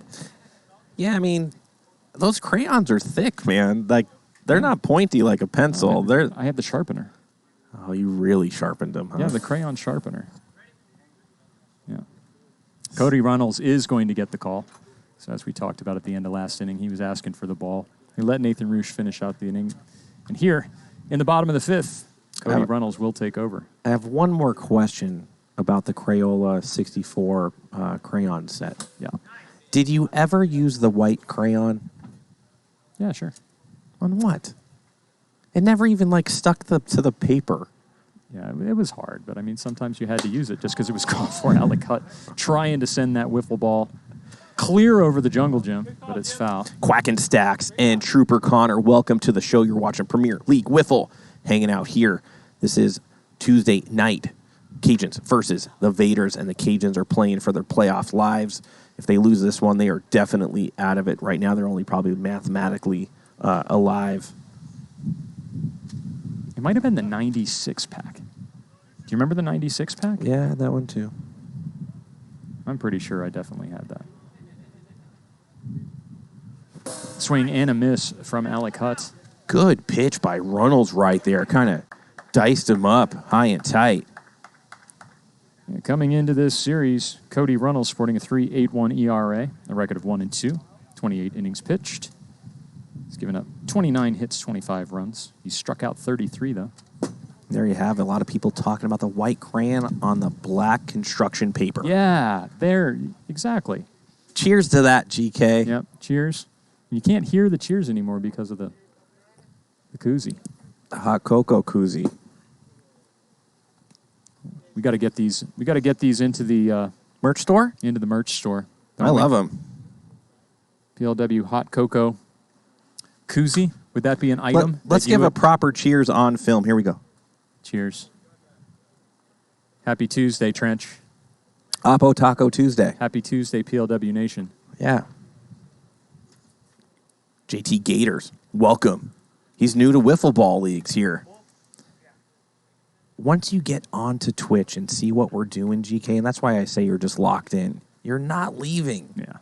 And I don't even have to answer your question because PLW Nation's going to take care of it in the chat. They're going to let you know it's 5 seconds. They're also going to post a link to a basic rules page that we have on our website. You can read the basic rules there. If you type !rules, and if you want further rules, at the bottom of that page is a link to our entire rule book. Sasai Alarcon takes a swing and a miss. You know, that'd probably be one of my first purchases in the merch store. It'd probably be the PLW koozie, because that means I'm settled. I'm happy where I am. Mm-hmm. I'm watching PLW, and now I'm going to start working up to the designer fashion level of the merch store. Yeah. George TV. It's Wednesday for that person. Where are they? In Australia? Yeah. They're over there on the other side of the globe if it's Wednesday. Yes. He's probably Australia. Maybe New Zealand. Maybe somewhere else in Asia. Definitely possible. George, where are you from? Kirby merch. There is some Kirby merch in the store. Sasai's going to go right side, opposite way. Will Morris. Oh, my God! Will Morris makes the catch, reaches over, bobbles it once, twice, and brings it in. You can hang a star on that one. Look at Sasai. He was running down the first base side. He thought for sure he got one out of there. But Will, the thrill, Morris, with an epic play, man. Top 5 for sure in the league this year. It helps being 6'8" or whatever he is. My goodness, what a play.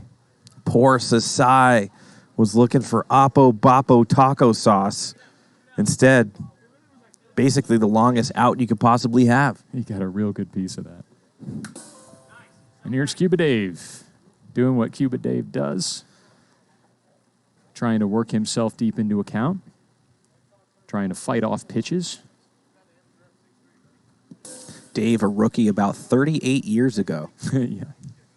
Dave's certainly, I want to say, the oldest player rostered in PLW. And he's going to fight another one off. This is kind of his approach. Yeah, he's going to be sore tomorrow. Taking a couple vicious cuts. And he's going to work himself deep into account. Again.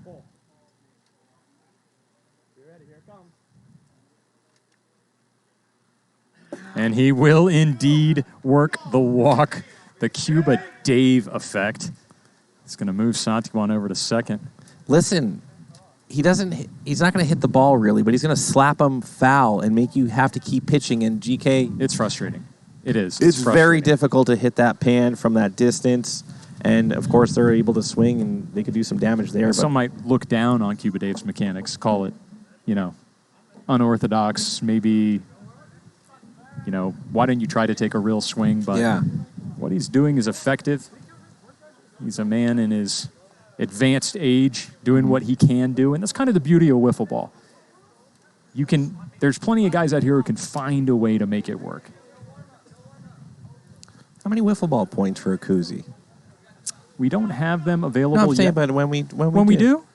5, 10, No, more than that. 20? I don't know. Yeah, definitely more than that. We're looking in the thousands for sure when we're talking. No, I know. Yeah, but it's Like 10,000? we'll discuss it. Just throw a number out I'll there. get together with Kyle Lohman.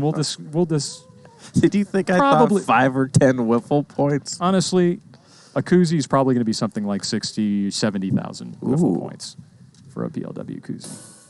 They Yes, they somebody are was- pretty rare. We don't have that many of them. Somebody was saying it's actually pretty universal, too. So if you get traded, you still have your hot cocoa PLW koozie. But I think we should have some team names on them. Because fans at home, Shot sky high. Not an easy Tough play ball. here. And he's going to drop it, and Cody Runnels extremely upset with himself. Probably a little more than he ought to be. difficult play. Those are not easy.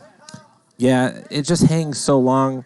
The last 2 seconds of it, it's really the outfielder's ball, but you're already engaged. You go from missiles to guns. then You you need to find- make that play. And you find yourself with your arms completely extended, leaning back. Difficult to make that play. The ball is spinning. You don't have a glove. It's made out of plastic. All these things kind of get together to make it difficult. Bases are loaded here. There are 2 outs. Kyle Letter is at the plate. Yeah, if he hits a grand slam here, the game be over, no? Yeah, a grand slam is going to make it more than 10 runs after 3 complete innings. So, yes, it would be 11-1. But that is not going to happen. As instead, he is going to strike out. He's going to leave the bases loaded, and we will proceed to the top of the 6th. Here we go. The Cajuns down to their final 3 outs.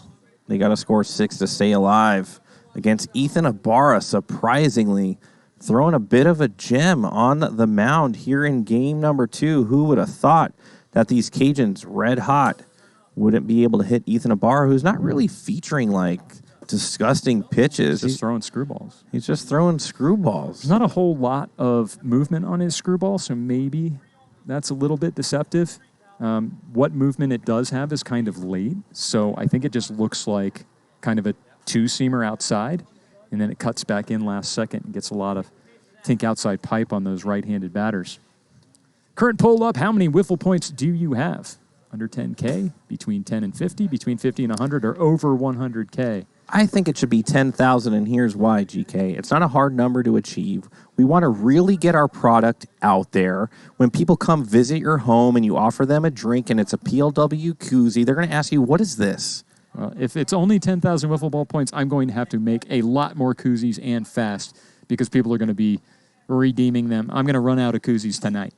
So I think it has to be more than 10K. We'll get our operation part of it underway. But okay, I understand what you're saying. Maybe like 25,000. We'll figure it out. And that Morris. is gone. Will Morris sends that ball through the Garden of Serenity.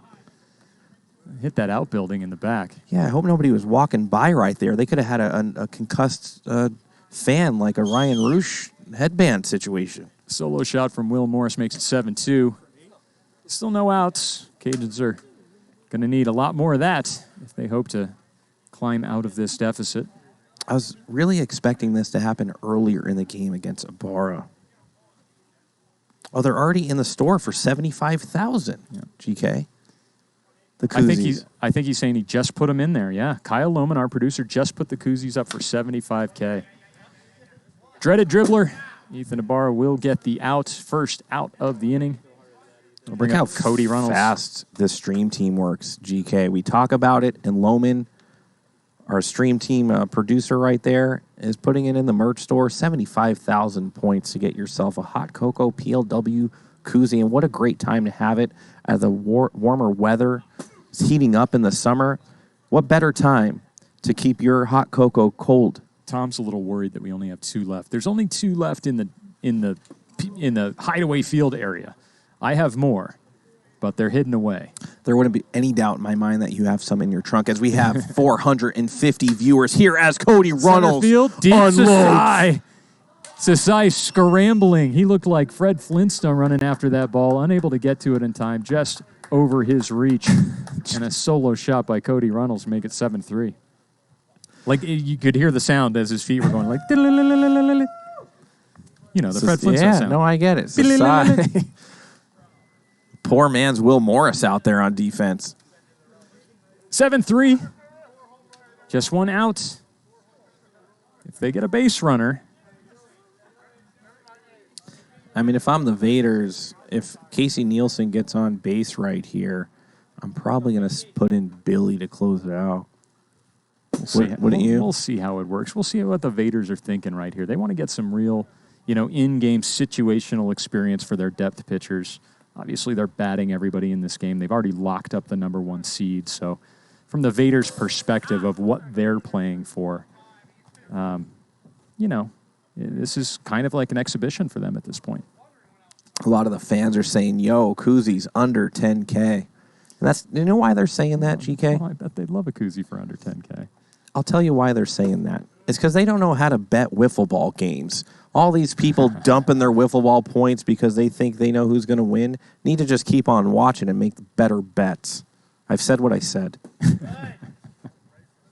Now, all the big ballers that know our game and know who the pitchers are and the hitters, they're like, 60,000, pick that up. And that is a good at-bat for Casey Nielsen. He's going to take a trot down to first base. Ethan Ibarra is going to walk off the mound. And it looks like Billy Santiwan is going to call Tanner Roundy's number. Kirby Bucket will meet Tanner out at the mound. And during this pitching change, I want to look over to everybody who's watching PLW on TikTok and let you know you should come over to Twitch. It's written right there on the field, twitch.tv/Premier Wiffle. What you'll get over here is a full production, multi-camera. You're going to have live commentary, bet and redeem wiffle points. If you're wondering what we've been talking about as far as the score, I mean, you've got nothing over there. You've got no graphics. Come on over to Twitch. See Trench and I in the booth. GK's coming alive. I love it. And a lot of people in the chat right now really not happy because the one time I said out of the hundreds or if not thousands of games that I've commentated, one time I gave poor betting advice and somebody lost their 6,200 wiffle ball points and it spread like wildfire that Trench doesn't know what he's talking about. But old Trenchy has about 750,000 wiffle ball points from the bets that I make correctly. So I'm not trying to hear that from some of these guys in the Twitch chat. Yeah. Where is good old WBR? Haven't seen WBR in the bench Trench emote in quite some time. Yeah, he was kind of fighting off some hospital stays, so our thoughts and prayers are always going to be with our fans for sure. Definitely out to him. Nathan Roosh is going to watch a strike 50 miles per hour into the pan. He really needs to get on base. If he gets on base, he's caged. Oh, and instead he's going to watch a screwball nasty from Tanner Roundy and sit down looking. That was disgusting, GK. Straight up gross. Walks off to the side about 6 feet from the mound. He's got those long legs, so he still has his, foot planted on the mound and just throws the nastiest, filthiest pitch I've seen in a minute. I want to welcome Mr. Cool Grandpa to PLW, saying that this is awesome. But if you're a grandpa, probably, you're turning up your hearing aids, probably awesome. Cajuns down to their final out of game number 2. Andrew Ledet, a patient batter. The best batter in PLW. Some might say. That might come back fair. It is. It's a dribbler. Santiman will just go over to 2, and that's the ball game. The Vaderz take game number 2, 7-3. They'll try to bring it out in game number 3 to bring the brooms out, Trench. Yeah, I mean, Your thoughts? man, Kirby took a wicked spill right there, and Jim Dodos knows it. I think he feels kind of bad. It was full throttle right there. I hope he could recover. Listen, the Cajuns are done. This next game now, if I'm the Cajuns, I might try out some different things. If I'm the Vaderz, I might let some players pitch or hit that normally you wouldn't see. They're free coasting right now. Yeah, right? the Vaderz batted 9 here in game number 2. Expect to see more of that in game number 3. Looks like Kyle Eder is probably going to get his wish and get up there and start game number 3. But we will find out those starting pitchers, and we will be right back with game number 3 right after this.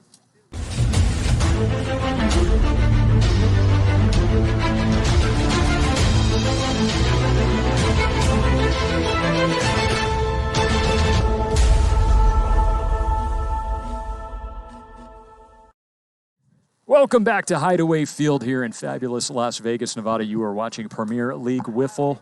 We just watched the completion of game number 2. The Vaderz took it 7-3 over the Cajuns, looking to pull out the brooms and complete the sweep. Looks like we're going to see Kyle Eder and Will Morris starting pitchers for these two teams in the third and final game of the evening. Trench, your thoughts? I don't have any thoughts right now.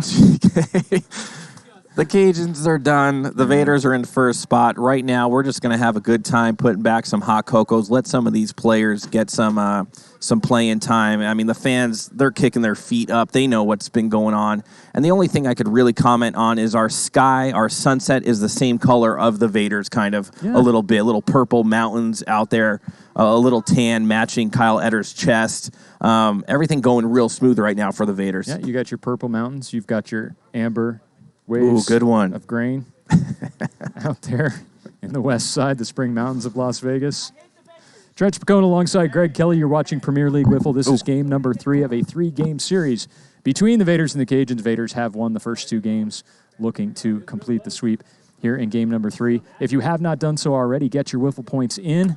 It looks like it is, again, a pick'em. And I think the reason behind that is because, as we saw in game number 2, we'll probably see again in game number 3, a vast variety of batters. They're probably going to bat everybody on the Vaderz side. We're going to see Kyle Eder as the starting pitcher. Yeah, you're probably not going to see Santiwan. You're probably not going to see Tanner again. You're probably going to see Jason Walker, Kyle Eder, whoever else, Ibarra maybe again. And on the Cajun side, I don't. Are they going to play this game like bat their 6, or you think they're always trying to play, especially when you've lost the first 2 games of the series? You're playing for pride now. Yeah, you don't want to end the season on a sweep, right? Of course not. Of course not. Here's Andrew Ledet, and Ledet, of course, is trying to lock up that hitting title. Fun is priority number 1 out here. Yeah. And it's no fun when you're getting swept, so absolutely they're going to try. Lot of money coming in on the Vaderz. Wow. Now remember that the disparity in betting of the points will create its own market. So right now you're getting an excellent price on the Cajuns, and right as I say that, here comes the money in on the Cajuns. But it's looking like it's still about 2-1. Oh, what a pitch by 54 outside, and Kyle Eder is going to. Was he starting a lawnmower? He's going to start the weed whacker there after getting Ledet caught looking. Good pitch. 1 out. We'll bring up Will Morris. Look at that. Logan Kuzi redeemed. Bam. There it is. And the price is going, it might be going up. There's so much. $60,000 for a koozie. Boom. I'm going to have to bring the entire box home tonight. Kyle, just be aware. I probably got about 50 of them. So if you get more than 50 redeemed, you might have to put the pause on the koozie until I can order some more. More or no? Do you have more?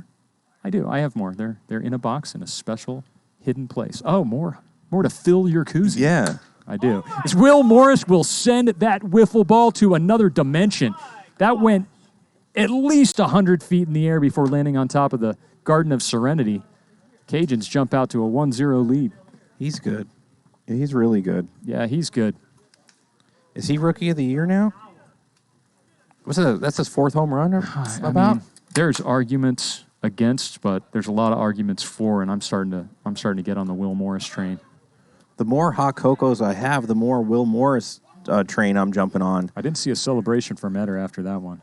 And that was a Rookie of the Year candidate versus Rookie of the Year candidate. Obviously, Eder not as Animated. yeah, and just not in the talk of pitching.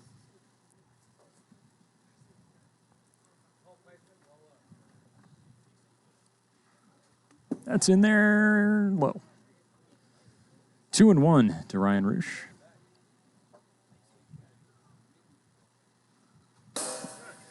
.52 and into the pan, 2-2. Ryan Roosh seems to have recovered after taking a wiffle ball about 90 miles out off the temple. Roosh, he's got about 5 brothers. This might not even be him.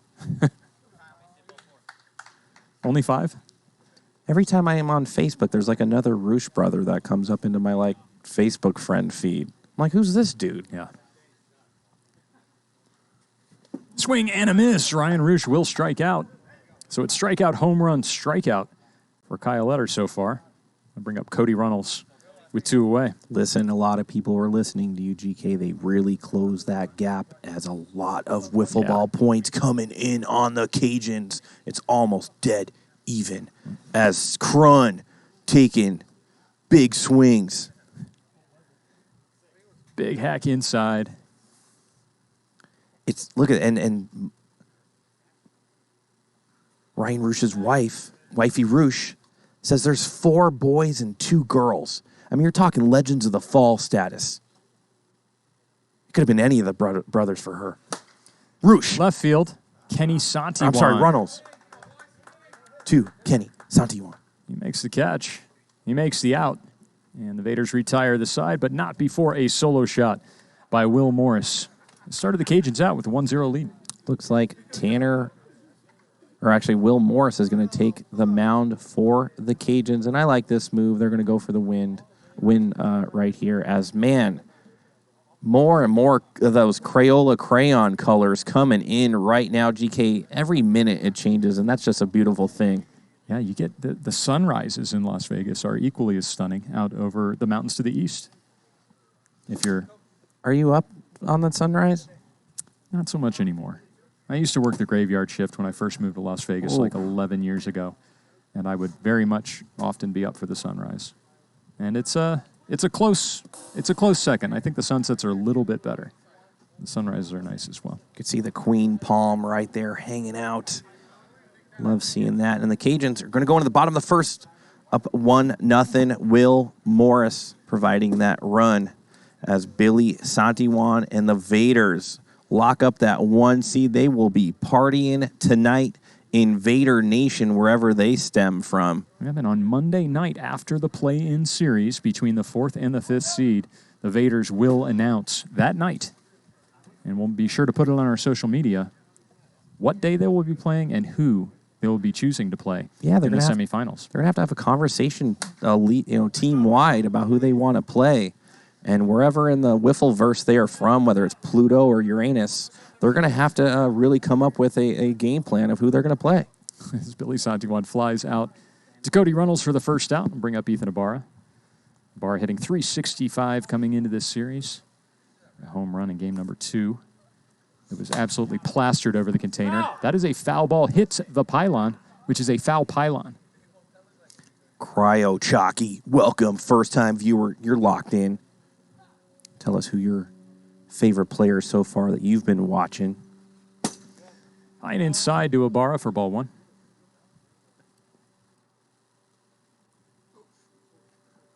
It's going to come back over the top. A little top-to-bottom movement. Ibarra will swing and miss and strike out for out number 2. Let me tell you one thing, though.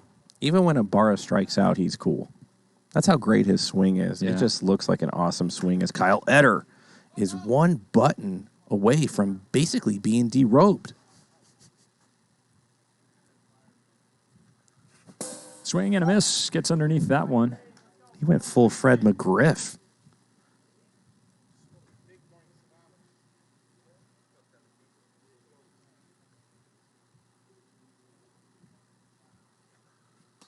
It's going to hit Morris is going to hit Eder between the numbers there. 1 and 2.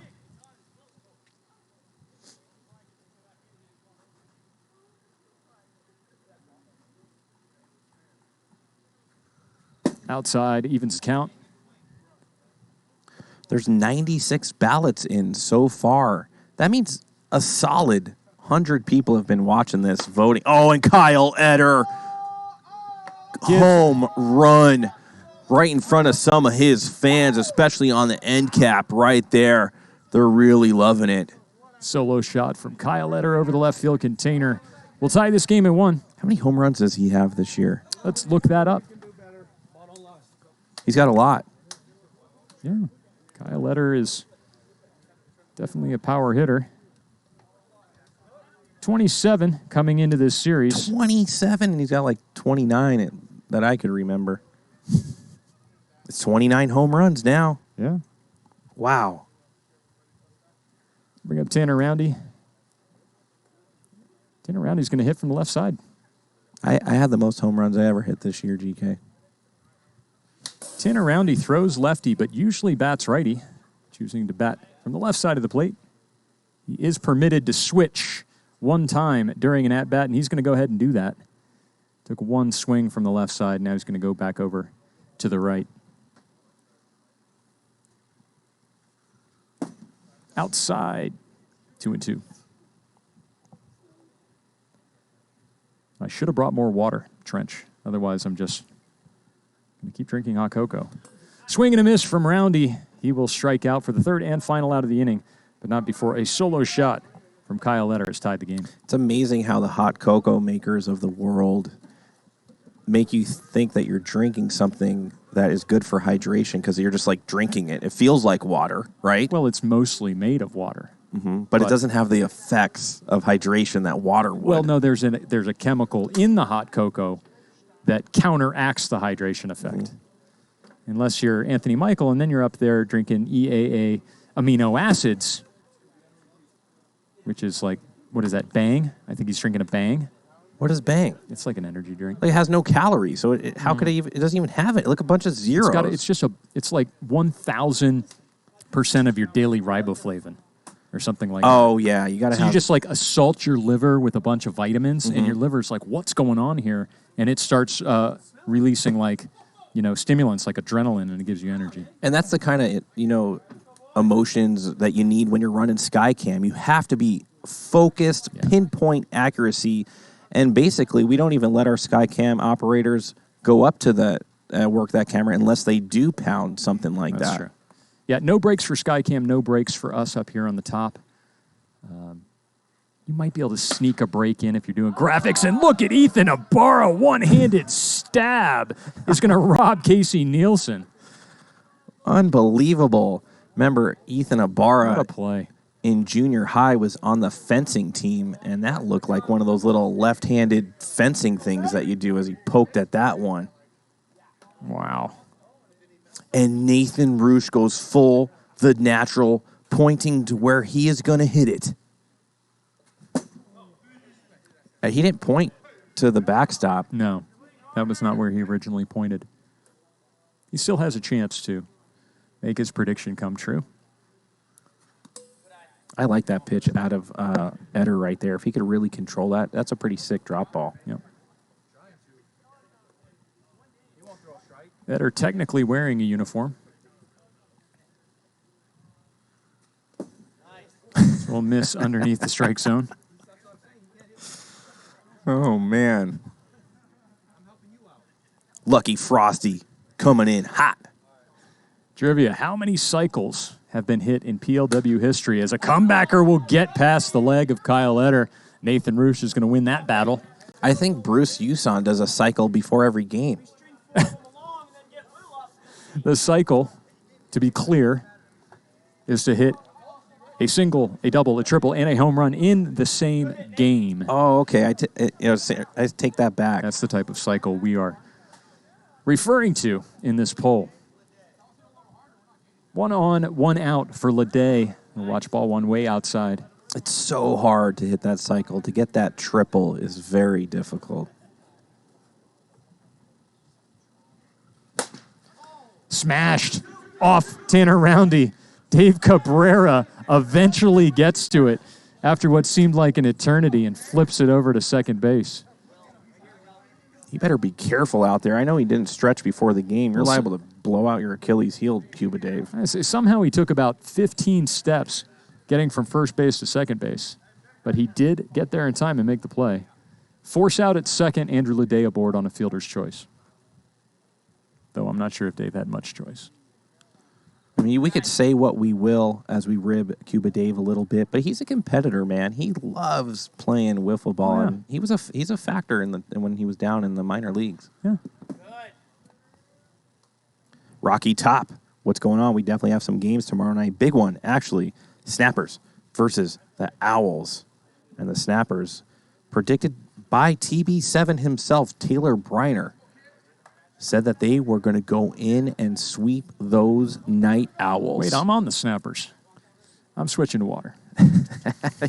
GK forgot that he plays tomorrow night. Just realized. As Will Morris will draw a base on balls, that'll put Andrew Ledet over on second. 2 on, 2 out for Ryan Roosh. Yeah, I feel like a lot of 2-out situations have been happening here for the Cajuns and not really taking an advantage. First pitch is down and away. Looks like Tavano voted for Will Morris Rookie of the Year. He divulged his pick as Ryan Roosh takes a cut. It's going to bring the count to 1-2.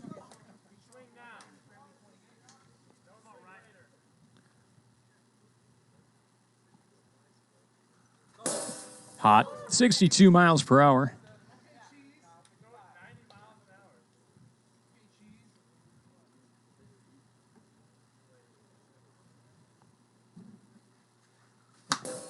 Right down the middle, 12-6. Spoiled by Ryan Roosh. Count stays 2-2. 4 is the winner of how many cycles in PLW history? Winner of the poll. We'll see if that's the actual amount. Wait for our producer to put that into our teleprompter. 3-2 to Roosh. Swing and a miss. Kyle Letter will strike him out for the third and final out. The Cajuns will strand 2, and the score will remain tied at 1 as we move to the bottom of the second inning. Look, it looks like there's only 3 cycles and not 4. There's some confusion going on in the PLW statistical region of our production. Logan is saying only 3. Oh, He man. already said 3. Oh, no. Who already said 3? I don't know. Not keeping up so much with the chat. Adam, I'll try to do a better Tavano, job. and Stein. Adam Tanik, Mark Tavano, James Stein, all hit for the cycle. This year, huh? I don't know if it's this year. I think it's in PLW history was the question. I believe Adam's cycle might have been in season past. Yeah.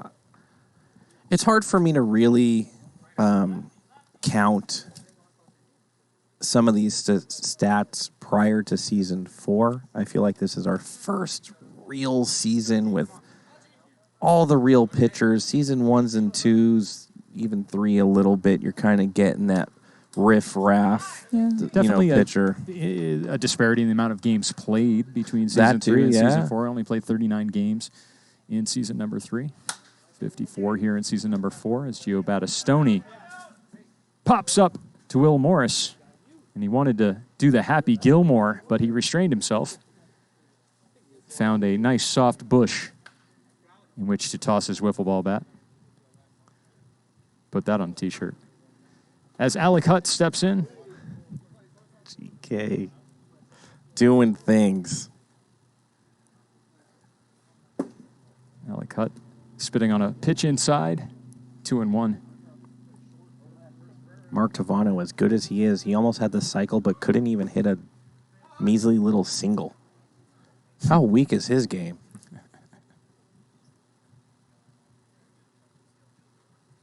Sometimes that's the hardest one to get for these big power hitters. I mean, Tavano's not out here trying to hit for singles, that's for sure. They either hit the wall or hit it over the wall. As Alec Hutt will take a walk down to first base. That is the first walk registered against Will Morris. Bring up Kenny Santiwan. Batting in the 7 hole. Guess my pen is dried out.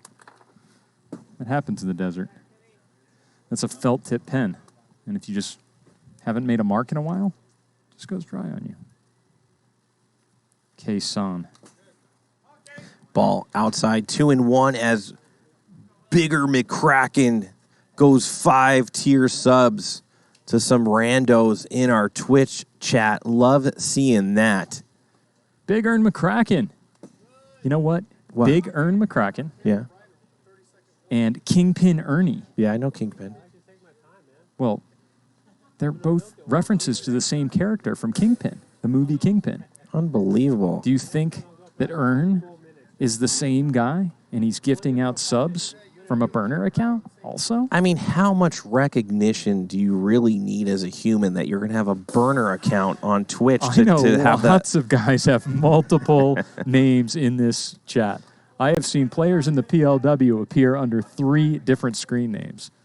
And that's not them changing it from month to month. It like goes back and forth. I know they have different accounts. Sometimes they sign in as And wife. here's Sasai got robbed of a home run by Will Morris his last time, and he goes full Last of the Mohicans axe throw right there. Yeah. Sasai hitting in the 8 hole here. He'll look at a slider outside, 1 and 2. Looks like we got another trivia question up. Gesundheit. What is that thing called? Cough button? A cough button, yeah. I need that. Inside to Sasai, 2-2. Down below, pop open our trivia question.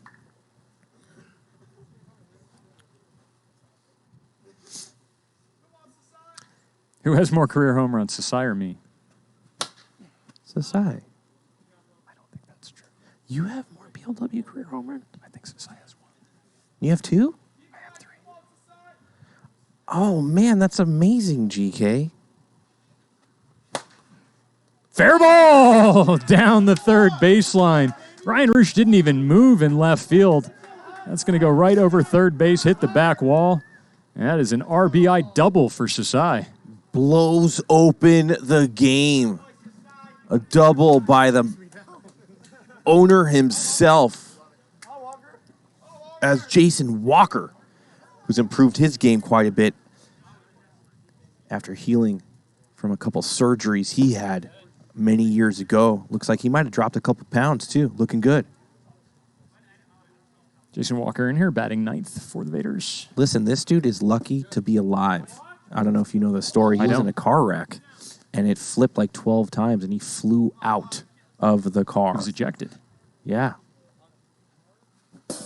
Swing and a miss underneath that pitch. And he had a tough time walking. He had to learn how to walk, all that type of stuff, man. So give it up to Walker right now to even be able to take cuts. And he has one of the nastiest slurves in PLW. Oh, yeah. Swing and a miss from Jason Walker. And he will strand Sasai at second base, but not before Sasai. It's an RBI double to get the Vaderz ahead 2-1 as we move to the top of the third. Yeah, this game cruising right along. This series kind of cruising right along. I wonder who they're going to go for with a pitcher here in the top third as a couple PLW hotties going to drop down to turf level. Now, Sasai has won the poll for who has more career right into home your runs. living room. Sasai has won the poll. For what? Who has more career home runs? But let's find out if that's actually true. You can't wait till that stat comes up. I know that sometimes Premier WIFFLE is saying things in the chat. And I believe I have 2. I think the third one I was thinking of happened during a tournament. I have a tournament home run, and I have 2. That was the biggest home run of all time. That was against Tannic. It's easy for me to remember my home runs because there's only been 3. You won the tournament off a home run off of Adam Tannic in the most incredible fashion of all time. Yeah, it was weird because we actually walked in the go-ahead run. we didn't want to face Tanik, and we walked him. And we walked in the go-ahead run. Then we got the out on a double play where the runner at third went over the commit line, and we made the catch, and then we made the double play to the backstop, and then came up. And this was back when we played with a runner on second base in extra innings. So we came into extra innings, down one run, runner on second base. Love that view. When we installed that view, GK, I was a happy man. I love when fans at home could kind of see our setup here in the commentating booth, as well as the dungeon as well. When we installed that dungeon cam, to give the fans, look at that. Look at the gear that they have down there. 3 different monitors, a bunch of switchboards. It's an unbelievable setup we have here. Basically, you installed all this stuff because your knowledge of production is second to none. And everybody in the chat right now, give a big applause to GK Rabbit. GK Rabbit plays third base for the Snappers as well. He's probably up for a Gold Glove nominee, if not an award himself. Doing everything, man. I love working with you, and you're just you're one of the guys on Mount Rushmore now. All right. Thanks, Trench. It means a lot to me. Obviously, a lot of time and energy spent into making PLW a up-and-coming production. And hard to think that a year ago we were talking to an audience of 20 or 30. You had the foresight, the wherewithal, the vision that you do, and to put this production together when you came in and oh my God, guys, we had 17 viewers tonight to see that. Well, I was as captivated as anyone else by the product that we're putting on here, as Casey Nielsen is just going to slap one into center, kind of into no man's land out there, and he got a runner aboard for the Cajuns. But yeah, I was as taken in by the intimacy and the uniqueness of PLW, just like everyone else is. Not a huge baseball fan, certainly followed baseball as a kid in San Diego. My dad and I went to a lot of Padres games, and I was into it when I had a team there. But after this is deep. This is back. This is off the hands of Kenny Santiwan. Oh, man. And back in. A long single is going to hold Nielsen at second. That's an incredible play by Kenny Santi to Cuba Dave. Heads up as well right there to try to catch the carom off him. But now 2 runners aboard for Andrew Ledet. And yeah, you were captivated, the intimacy, the camaraderie, and you knew that there was something, some work to do. Yeah, but I knew there was something there. I knew the concept had legs. And as I'm sure I've told you plenty of times, as Jason Walker throws his signature slurve into the pan against Andrew Ledet, I'm as skeptical as they come when it comes to ideas and whether something can take off. And I knew right away PLW was something special, as Jason Walker is going to strike out Andrew Ledet. God damn. For the second half of the inning. Looks like we missed another poll. Look at Sparent remembers when I went crazy when we broke 100 viewers. And to break 100 viewers, that means we had to have constant 80s and 80s and 90s. And finally we just saw triple digits, and I went bananas right there. And now, before we even come on the show, we got 200 or 300, and some nights 500, 600, 700. Yeah. Well, a big factor in that is converting TikTok viewers over to Twitch. I think every time we get a mention over there on TikTok and tell them to come over and follow that link on the field, we convert a few people over to loyal Twitch followers that will tune in time and time again. Oh, another my God, Walker. Pipe, 48 miles per hour. Walker is absolutely dialed in. He just struck out 2 of the best hitters in PLW big time, and that's the type of stuff Walker could do. You kind of forget that he's on that squad because they're so devastating offensively, but the pitching of Billy Santiwan, Walker, Tanner Roundy, and now Ethan Ibarra, they are balling out here in game number 3, but it's only a 1-run game. Yeah, 2-1 Vaderz as we move into the bottom of the 3rd inning. Greg Kelly alongside Trench Pacone enjoying a few hot cocos on a hot evening in Las Vegas, Nevada. This is game number 3 of a 3-game series between the Vaderz and the Cajuns. Vaderz took games 1 and 2, looking for the sweep here in game number 3. Yeah, you're talking hot. I think it's going to be like 106 Thursday, 108 Friday. 111 on Saturday, I think. 111, 1-1 as Anthony Michael, our Skycam operator, he plays for the Lightning, doing it pretty good. He used to play for the Cajuns, got traded, and I think he found a nice little home in Lightningville.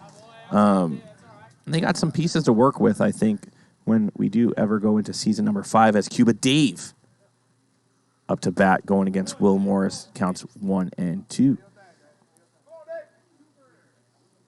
Dave worked himself a greasy walk last time. Look at that sign. Not this time. Spartan is saying, I've always watched on TikTok, but I figured I'd check out Twitch. And the quality is a game changer. Yeah. And that dude's locked in. Welcome to the show. Yeah, I mean, you can still scroll through TikTok while you're watching Twitch. Just get us up on your PlayStation or on your Apple TV or on your laptop or your PC.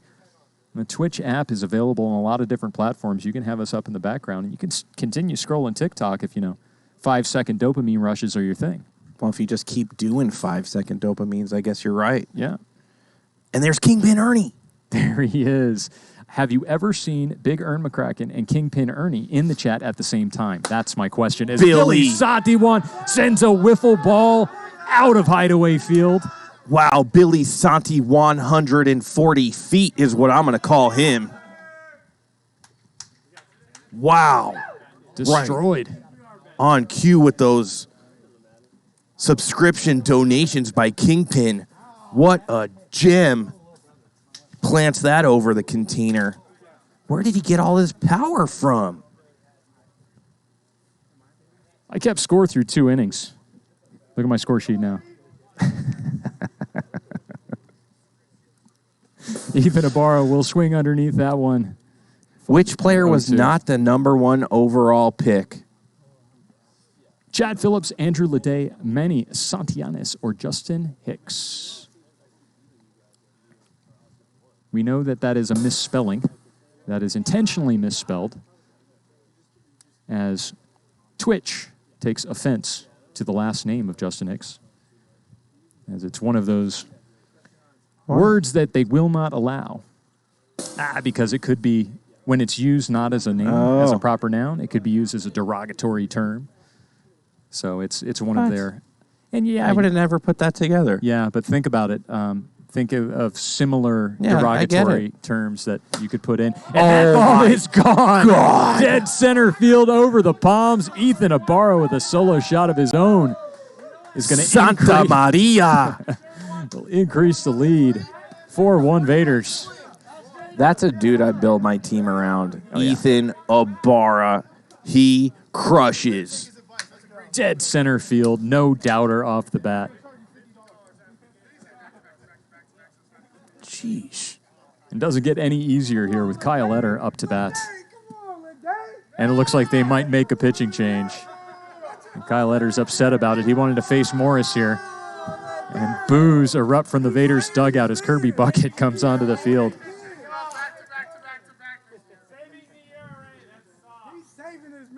And the Cajuns will bring in lefty Ryan Roosh. This Kirby Bucket is in search of replacement wiffle balls. Andrew Ledet definitely ignoring Kirby. Yeah, so what's the protocol there when Kirby's empty? If Kirby is empty and he drives up to your feet and you are anywhere near wiffle balls, the protocol is to fill Kirby with some balls. And look at him just destroying the bat cage of the Cajuns. No respect whatsoever. Andrew Ledet is kind of eyeballed him right there. He's just bulldozing his way in. Get out of here, you little varmint. And look at the look of focus and concentration on the face of Jim Dodos. Look at that. Look at Dodos. He's locked in. Well done, Jim. Oh, the 3-point turn. Kirby. I love it. Well Goes done. flush against the post right there. Roosh is warmed up. Kyle Etter in the box. 1 out, nobody on. Vaderz currently lead 4-1 and 2-1 in the series, as Etter will swing and miss underneath the first pitch of Ryan Roosh.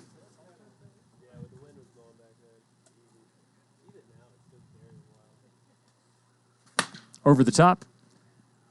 That might be Cody Runnels, plenty of time. Might be the first ground ball that I've seen Kyle Etter hit in a minute. He's hit a few.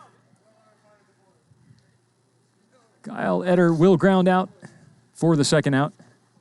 That'll bring up Tanner Roundy back in the right-hand side of the batter's box. Look at Nick Sansone from the Legends is saying Kirby is a nuisance. And I know you're a Nick Sansone fan. What do you have to say to Nick Sansone right here live on PLW? Kirby is a treasure, Nick Sansone. He's easily the most popular character in PLW. And that's not to denigrate any of the players in this tremendous league. Sansone, you like apples? How do you like them apples? Right side, Roundy Apodaco off Ryan Roosh. And that's what Tanner Roundy does. He's probably the best in the league with Ryan Roosh to go Oppo Taco Tuesday night. And I don't know what the necklace is around Roundy's neck, but he was holding it and showing it to Roosh as he rounded second base. Is that a Vaderz, a diamond-encrusted could be necklace right there? Could be Tanner Roundy's bling. Ooh, I am Jake saying, hold up, GK. Sheamus right there when he was allowed to be on at Hideaway Field, a very popular character. But a lot of people haven't seen Sheamus, of course. I feel a poll coming on. Give me a timpani ad. Who's more popular? Sheamus, Kirby Bucket, or Nick Sansone? Oh, man. Sansone really is going to have to dig out of this one.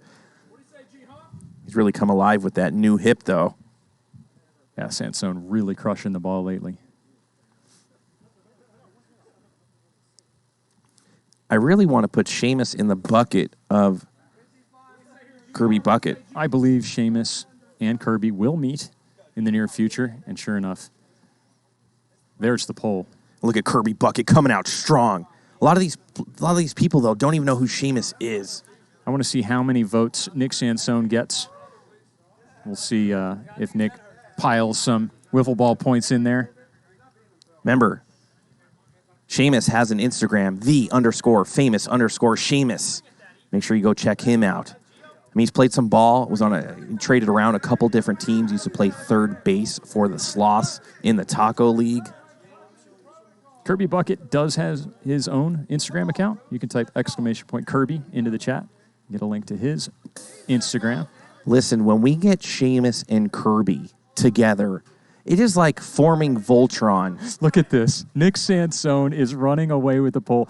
I can't wait to see at the end of this how many wiffle points have come in and who they're from.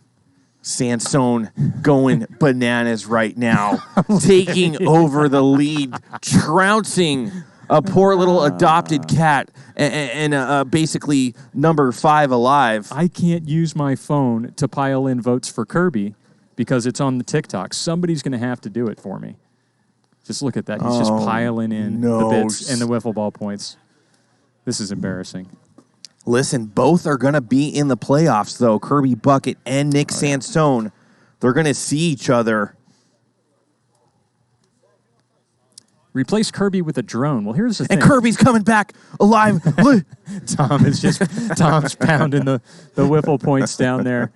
And Kirby he shoots Bucket. ahead, 129. Nick Sansone. This might be a long poll. We might have to pay some attention to the wiffle ball going on the field. Top of the 4th. Cajuns down 5-1. They are going bananas right now. I'm going to hydrate. Nick Sansone might have to dip into his 401k.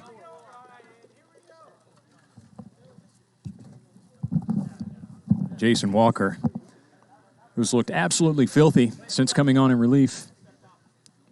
Roosh calls time right there.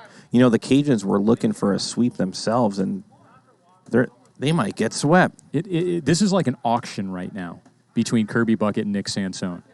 It's like a stare down. Man, this should start a hype train. How could this not start a hype train?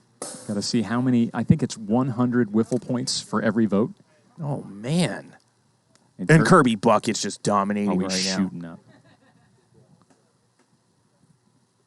I mean, after the run he had at the World Series of Poker with all those chips, yeah, the Bucket could definitely afford running away with this one.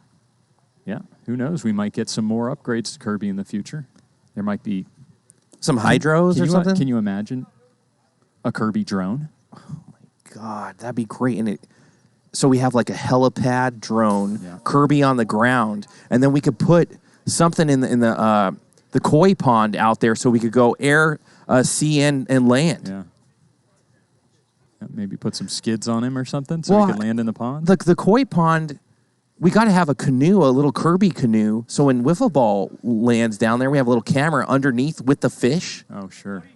That's easy. I'll get that set up tomorrow. Cody Runnels, he's going to lift this one high and foul. It somehow didn't hit the trees, Trench, went over the trees, and Kenny Santiwan unable to make the play in foul territory. I should also mention that Jason Walker did strike out Ryan Roosh for the first out of the inning. Another wipeout slider from him. You know what this poll is telling me, GK? The 14 people that did vote for Sheamus, they are OGs. Yeah. That they know all about Shamo as Runnels goes down on a sick pitch from Jay Walker. This is the point where Sansone is going to have to blink. And he's going to have to wonder, how many wiffle points am I going to put in here? How deep am I going? And if I go over 450 now, is PLW Nation just going to come back with another 100 immediately? Yeah, PLW is strong. This is probably the biggest duel so far in a poll. Sansone is instantly, he's feverishly going into the Legends team chat right now and begging everybody to just dump their wiffle points here. There's a mass sell-off, which that might not even be legal. I think, what was her name? The lady that does a lot of the crocheting and home interior design, Martha Stewart. Martha? Yeah. There's a lot of inside things going on, and I don't even know if this is legal as DGA subscribes. Well, we have 419 viewers in the chat, and we have well over 1,000 votes in this poll now, so certainly it's not one vote for every person in the chat. We definitely have some extra votes being cast, and that is kind of the point here. Loving this. TikTok, get on over. Check out what we're doing on Twitch. We're having a lively time with this poll. Hang out with us in the commentating booth. A multi-camera in, how do you say it, GK? Multi-camera what? Production.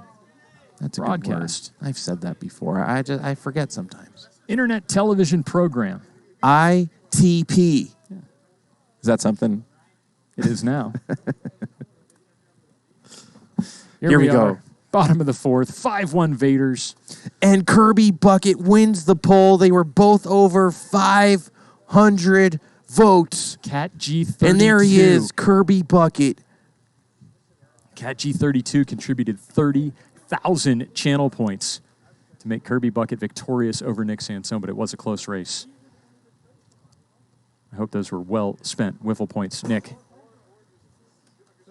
you lost this round. There's always Rocky 2. Yeah.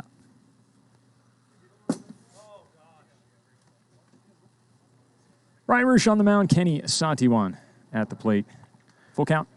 Don't forget tomorrow night, Wednesday night, Snappers versus the Owls. TB7, who's working the timer over here. You're going to be playing. You keep forgetting that you're a snapper. Oh, yeah. I need to be here tomorrow. I'll wake up.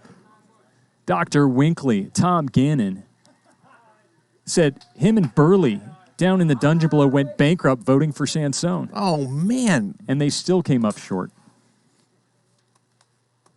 Hope it was well spent, guys. Current poll up. Tomorrow's result. What do you think it's going to be? For what? Snappers versus Night Owls. Who's going to win? Yeah, do you think it's going to be a Snapper sweep? Do you think it's going to be a Night Owl sweep? Do you think Snappers are going to win 2-1 or the Owls win the series 2-1? I got to know who's coming in for the Night Owls. Are we going to see Stein? Are we going to see Dalby? Yes. Oh, man, you guys are fully loaded then. And Dalby's have a little subpar offensively. I wouldn't be surprised to see a breakout series from him tomorrow night, knowing that you guys, or the Night Owls, need a sweep. Yeah, midweek appearance by Dalby is really unusual. So we'll see if it does indeed happen. But that was the early information that I gathered, that we will see both Stein and Dalby. You know, I was looking at some of the numbers, and look at Sasai! He's going to shoot it through the middle. Kind of golfed that one nice and low just to the left of second base. He's aboard with a single, his second hit of the game. Don't shy away from Ryan Murphy on the snappers, man. His numbers are really ridiculous offensively right now. He's on base every time I look up. And we've left him on base a lot.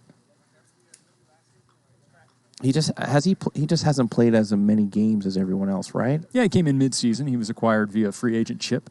Are there some numbers you could throw at me? Oh, yeah, for sure.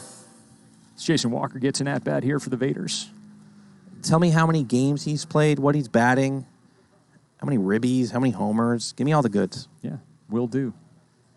And for those of you wondering where I'm going to get this information, I'm going to PremierLeagueWiffle.com and then clicking on the Stats tab, which brings me to My Stats Online. You can also just type !stats into the chat and go straight to that page. Bubby, TV. What are you doing? And I'm bringing up the numbers here. What do we got? I'm looking at Ryan Murphy's batting .356. That's awesome. His on-base percentage is .443. Good. His OPS is .228. Leads Awesome. the team in OPS. How many home runs? How many RBIs?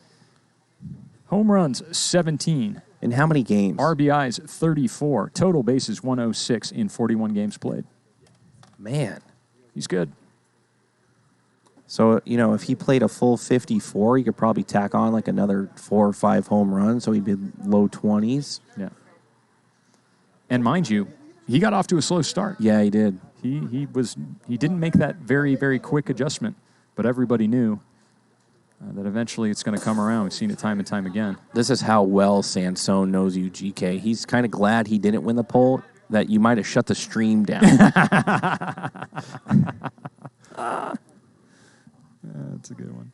A lot of people saying the Snappers will take it 2-1 tomorrow. And do you guys need a sweep? It would be good. It would be good. You hear it first. Dave Cabrera is going to hit that one back to Ryan Roosh. Remember, PLW Gaming. Tom, is that happening tonight? Is Sean Merciel? And look at this. Watch this play. Watch Sean Merciel catch this ball. Look at this. He goes in full throttle. Makes a play. Goes into the 13th inning after that play. Otherwise, they would have lost. And that sound you hear in the background is Logan Christie trying to be excited but not be too loud because it's 3 a.m. and they were in an apartment. And they didn't want to wake up the neighbors below. They didn't want the neighbor below them like hitting the ceiling with the broom. I helped Sean and his wife there. move last week, and I tried playing that game. Yeah, I heard. Heard you were not bad. I wasn't bad. Very, very difficult to, I remember the select start B and A controller. Oh, yeah. You know what I'm saying? Now they're like, there's 15 different buttons. You got lower triggers. You got upper triggers. triggers. There's geometric things going on. You've got 2 joysticks. Yeah. You could press the joysticks down. It was incredible. The graphics on these games, I haven't seen something in quite some time. It feels like they're real out there. Oh, yeah. Video games have reached a whole new height. A lot of stories are being told via that genre now that can only really be told via video games, some of them being made into movies and TV series. He had a PLW logo. You could make players. I think he tried to make a field. An unbelievable... He made a hideaway field. They play at it sometimes. That's incredible, man. Yeah, it's got the palm trees in the outfield and Absolutely everything. Incredible. Yeah, check out PLW Gaming if you haven't already. PLW_gaming Twitch channel. There it is one more time. Look at this play. Unbelievable. That's how Sean Mercier plays PLW. Just full layout status. I want to pay some attention to the players currently on Hideaway Field. It's the top of the 5th. Look who's on the mound right now. It's Gio Battistoni, lefty coming out, getting an appearance. I did not write down Gio's pitching statistics because I did not expect to see him tonight, but He probably doesn't have any. we'll go ahead and we'll take a look. I can't imagine him more than a third of an inning. He doesn't. There are no statistics pitching for Gio. So I believe this is his debut. Oh, man. The Sega Genesis, just the intro of that little song. Sega. Oh, my God. Gio. 2-2. I remember you had to, debut. like, blow into the game to get the dust off. And That's common. sheesh. Yeah, the cartridge. Power off, on, off, on, off, on. Blow into it. Power off, on, off, on. You know. I mean, the fun of going into the store to see if a game was behind the little display box. And then and you'd pull the display box to the side, and it was a different game or a movie or something, and you were so disappointed. As Andrew Ledet up to bat right now. Gio's first batter face resulted in a walk. Nathan Roosh over on first base, nobody out. And Andrew Ledet up. And I think this ball is going is to go going over over Titanic sign. Yeah, if he throws him anything in the strike zone here, it's going to go for a ride. Ooh. Oh. Swing and a miss from Ledet. Wait a minute. There has been a correction of how many people have hit the cycle. It looks like Andrew Ledet is in there. Ledet, Titanic, and Briner. Slider up. 2-2. They're all good hitters.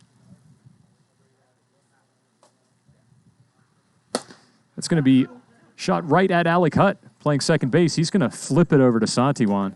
It took a long time to get the force out at second. I'm pretty sure the clock stopped when he hit second base, as it is relevant anyway, since the double play was not turned. He's injured, man. Remember, he had that little pirouette swing that he fell down on, and he's clutching his knee bone. Yeah.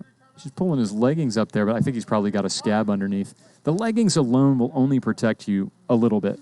If you don't have the knee pads on, man, this field is just going to go right through the leggings. He's probably got a little bit of open skin underneath there. Oh, man. That's bad news when you have that open skin. I had one like Santiwan, like one of those road rashes all up and down my shin and leg, and that was the last time I came out here not wearing pads. That was a game that I used to play. It was called Road Rash. Yeah, and it was a motorcycle game. And yeah. you used to club people with a billy club on the highway, and you'd kick them off their bikes. Oh, I remember. And the chain, you had this chain too. You remember that one? Yeah, there was like 5 or 6 different weapons that you could bludgeon people with. It's kind of like a road warrior type scenario. Look, see, so he knows Road Rash was legit. Will Morris up to bat. 1 out, 1 on. Oh, and great. He's going to swing and miss at a high slider from Gio Battistoni. You know what? That felt like it was coming in way slower, but it came in at 56. Did it really? It took a left turn. It looked a little bit like the vegan vaporizer. Just at a little bit of a higher plane. Look at the defense right here. They're going full onside go kick to mode. GoPro. Look at the defense. 5 men in the infield for Ryan Roosh, all on the right side. He can pull it. I mean, he's going to pull it. They're going to look ridiculous when he pulls it. What if he gets through? I mean, that's full soccer goalie stuff. And he's just going to go straight over the wall. Take that, Vaderz. A 2-run shot by Ryan Roosh, but he still went to the right side, didn't he? 5-3, Vaderz. Wow, are you kidding me? Roosh trying to inject a little bit of energy into his squad. There are now smiles in the Cajuns dugout. That's good to see. GK, I've seen everything. I mean, we've seen it all. They went full goalie stop right there. Band of brothers lining up on the right side, and GK said, I'll just go right over you, and he does. That was Roosh. That was very Roosh of him. I've never seen 3 guys running off the second base side into the outfield. Somebody clip that. Oh, another one! Wow! Dead center. Cody Reynolds sends that ball to the underworld.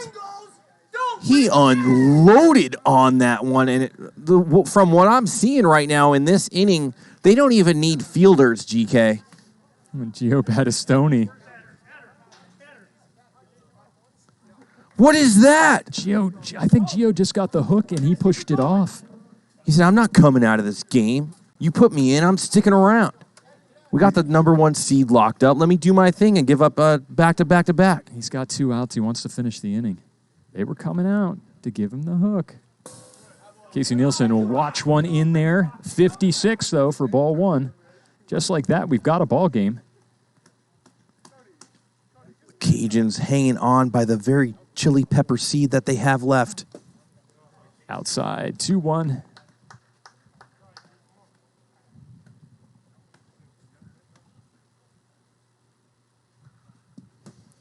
Looks like Gio tried a screwball there, just kind of flittered and died.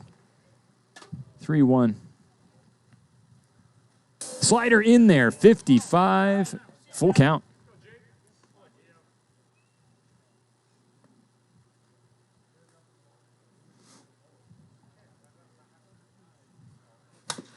He's going to swing at an inside pitch, foul it off.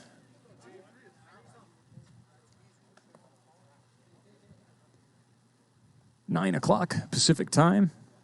Top of the fifth in game number 3. Is there going to be a Cajun? Think, but it's 56. No. Is there going to be a Cajun comeback? Usually it's the collapse. But now a comeback, and let's see who goes out there. It looks like it's going to be Kyle Eder. It's going out there. 2-out rally going on, top of the fifth. Cajuns down by 1. The Vaderz were in full control of this game, and there's got to be a little bit of spread drama going on as Jim Dodos really wiggling Kirby Bucket out there. So I can see the maneuver that he's going for, and he's going for the dump. But the dump technique with Kirby cannot be done going forward and then hitting the brakes. It can be done by going in reverse and then hitting the brakes. So in order to execute that move correctly, he can't do it. Yeah. If he were to turn Kirby around, there you go. See? There's the dump. Yeah, but that's the reverse dump. That's the only way to dump. Well, yeah, you want to dump it the other way? You can't. It's not possible. The way that his suspension and his weight is geared is you can't tip him front ways. Let me ask you, can we put some kind of hydraulic system that an arm, like the bucket is attached to an arm that could be tipped over? I can get these guys to drive the car with the controls that we have. You want me to install a hydraulic arm? Yeah, hydraulic arm. Oh, my goodness. Somebody's going to get killed. How cool would that look as, like, this hydraulic arm just elevates until it tips over the bucket? How about like a scissor lift? That could work. Where you just drive Kirby out, and then the scissor lift just lifts him up. So he's like at waist level. I want to talk to my Twitch fans right now. How many of you remember when the bucket was out there and we pulled the wiffle ball from the bucket? Yep, the green bucket. And you had to turn it around so the PLW emblem was facing the center field cam. I remember sometimes balls would be hit right back at it and it would splash all the balls everywhere. 55 inside pipe. Kyle Eder will sit down Nathan Roosh for the third and final out of the inning. But not before the Cajuns cut into that lead. They are only trailing by 1 now as we move to the bottom of the fifth. Mark Tavano kind of ripping into you just a little bit, saying, hey, you're an engineer, dude. Mm-hmm. Yes, maybe you could go, do a little something here. Yeah, I am. Remember those 2 little kids, I think they were in high school, they made that one woman off the computer. Kelly LeBrock. Do you remember? Weird Science. Yeah, man, if they could do it, I think you could put an arm on Kirby Bucket. Going to need an Apple IIe to get that done. Man, what a movie, huh? All 16 bits. Man, the part she played, I would have gave her an Academy Award for sure. Anything more than a handful, you're looking at a sprained thumb. Ledet looks dejected. Yeah, I mean, the season is over. It has been a long season. I can tell you that, as excited as the players in the PLW are to get playoffs underway, there is some sense of relief that this season is coming to an end. It's been a long 18 weeks. We are getting into the hot time of the year here in Las Vegas. It's not getting any cooler out here. I got to tell you, the burnout feel that I personally was feeling probably about 3 weeks ago. Yeah. I kind of I got my not my second win, probably my 17th win of the season. I mean, we're WIFFLE heavy here. Not only do we play and we're here every week, we're commentating a bunch. You're down in the dungeon with the guys and making it happen. Plus just being up at 3 in the morning because Chad Sparkle Phillips is blowing up the phone with some crazy talk that he's doing. It's a lot mentally, and just everything that's happened surrounding PLW as well is mentally exhausting. Without a doubt. That is the exact word. Despite the negative connotation, that is the correct adjective, exhausting. But we're doing it for a reason, because we're making the sacrifice now because we believe in the product. We believe in the league, and we know that it's got a long way to go, but we're dedicated to getting there. But there is a human toll, and we're looking forward to a little bit of time off as we get here into the summertime. Ibarra, dreaded dribbler, right back to Ryan Roosh. And Tavano's saying, and then I go and hit 2 home runs. It looks like Tavano might have fell asleep with his daughter. Forgot I heard a third one in that third game. One of my better series. Yeah. Just couldn't do it as Scottez Dobbins walked it off for the ones. He did. I think that's Scottez's first walk-off homer in his PLW career. Inside pitch from Ryan Roosh. Gets Eder to swing and miss at the gas. Look at Storm Glider say he's in for the entire ride. Outstanding. That's what we're talking about. Screwball misses way outside. 1-2 to Eder. When we go into season number 5 and we'll have drafts and the players are going to be a little bit better and it's going to feel even more intense wiffle ball. There is no doubt in my mind as Kyle Eder takes a swing and a miss off Ryan Roosh that our viewership numbers are going to really, really get to where we think they could go. Yeah, I mean, anytime you're building something like this, what you're really doing is you're building an idea. You're building a brand, and you want people to associate wiffle ball with your brand. When people think about wiffle ball, hear about wiffle ball, I want them to think PLW. I want them to see that logo in their mind and make it into a household name, even if you've only heard about it off on the sides of that cute little thing that some people are into. Because, as you know and I know, it seems like a child's game. It seems like it's kind of a joke. Mm-hmm. It's one of those obscure sports that can never really go anywhere, but I'm sure plenty of people in the chat can attest to this. You might have started watching as like a laugh, as a goof.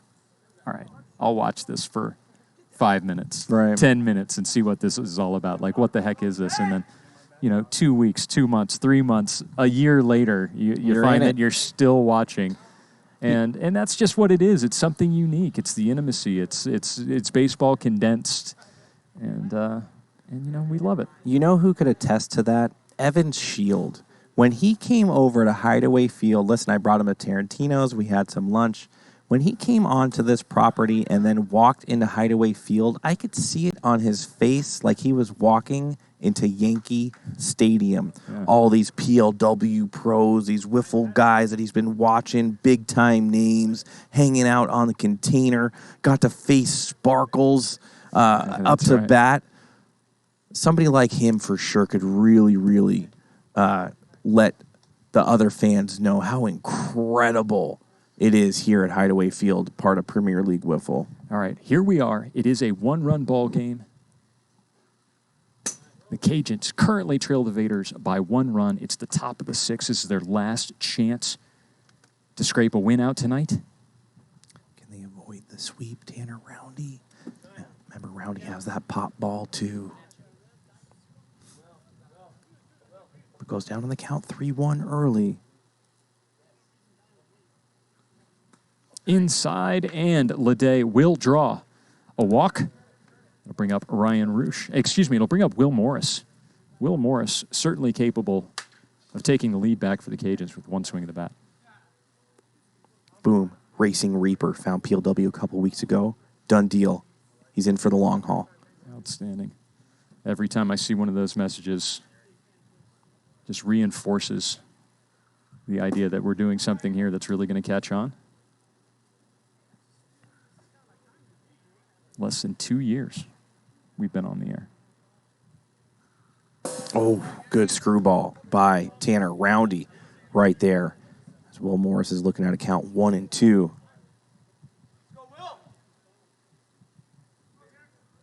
Look at that. Fuzzy Beans airing it on some TVs, wherever Fuzzy Beans people asking for it at the bar. I can imagine it's a popular bar viewing game. Could you imagine if it was audible too?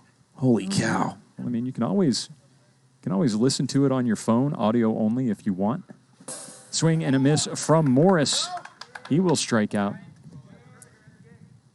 It's going to bring out Ryan Roosh.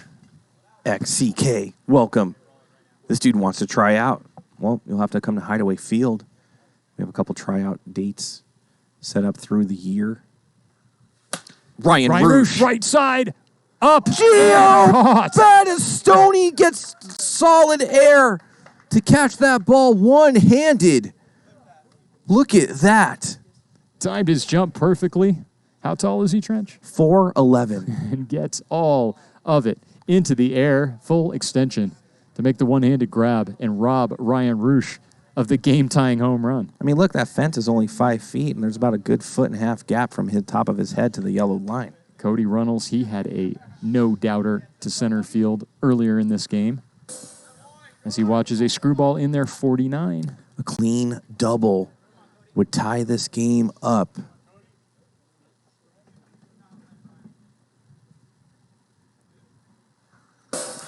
.77 miles per hour center pan. That would be over the theoretical 75 mile per hour limit.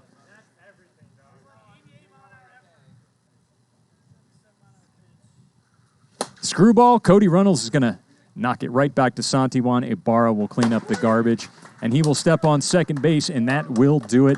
The Vaderz will complete the 3-game sweep of the Cajuns, and that is also going to do it for the Cajuns season. Oh, brutal, brutal sweep the Cajuns were handed right there. They're going to have to just take it on the chin. They're probably in a safe spot. They're not going to be in some kind of relegation fight. They're probably going to be in the idle area, I think. Yeah, I mean, at this point, it's looking like probably a 6th place or a 7th place for the Cajuns. If they do find themselves in 7th place, they are in the play downs, which mean they have a chance to, get out of that relegation fight. 2 chances. The 7th and 8th teams have 2 chances. Who do you think the player of the game is, and do you want to do an interview? No, it's going to be you. Okay. I always leave that to you. That is a talent that I cannot match in asking those pointed questions. And our producer, Kyle Lohman, will get a few names up into the chat. And you at home will have 1 minute to vote on who you want to see in the booth. I'm Greg Kelly alongside Trench Pacone. You've been watching Premier League Wiffle. The completion of a 3-game series. The Vaderz did complete the sweep. They have locked their place into the playoffs. They have the number 1 seed. Wow. They'll be waiting the outcome of the play-in series between the 4th and 5th seed on Monday night. And whoever wins that game will become the 4 seed, as you can see on that graphic. And then the number 1 seed, which is now the Vaderz, will get to choose whether they want to play the 3 seed or the 4 seed. The 3 seed is the Legends. So the Vaderz will either choose the Legends or whoever the 4 seed is. Whoever they don't choose will play the 2 seed. Yeah. Then you look there at the playoffs, and that's the bracket. Semifinals. The finals will be a 5-game, best of 5. So it will be played on June 16th and 17th, the 17th if necessary. So we're going to learn a lot more tomorrow night when your team, the Snappers, play the Night Owls in a big-time matchup. The Snappers have yet to not be in the final game. Yeah, they have been in the championship game every season thus far in PLW history.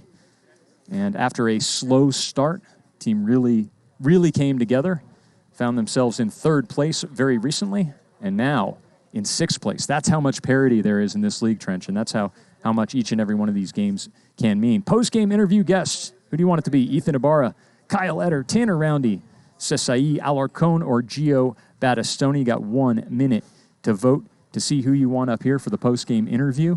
Right now, Tanner Roundy getting the bulk of those early votes. Listen, I just put this together. I should have a long time, but not the reason, but the Snappers 3 times in the finals, 3-time MVP Taylor Briner. Yeah. There's got to be a little bit of that going on for sure. And the ones Ryan Chen I think is probably going to win the MVP this season. I wouldn't be surprised if they're in the finals this year the way they're playing. Yeah, they look like a perennial powerhouse, the ones, obviously, with the loss of Chen and Schmidt there in season number 3. They had to win their way back into the league, and here in season number 4, and they're just showing what they can do when all cylinders are firing. The Vaderz, of course, they jumped out to an early lead here in season number 4, and they never relinquished it once they grabbed it. Never really got cold at all. No, and they lost 1 or 2 series. But, it was pretty much a wire-to-wire finish for the Vaderz here. It looks like Tanner Roundy is the winner of the poll. Trench, I'm going to go down and grab him and see what he has to say. Listen, Twitch Nation. I've had a couple hot cocos. I don't actually remember what Tanner did. Help me out just a little bit. I'm gonna wing it though. Here we go. Tanner Roundy. What's up, Trench? If you're up here, man, that means good things for your team.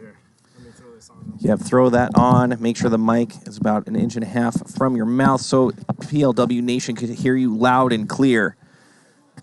I want to go over that right now. Exactly what is that necklace? I see you kind of parading that around after a home run or two. What are you showing the opposite team there? It says Savage.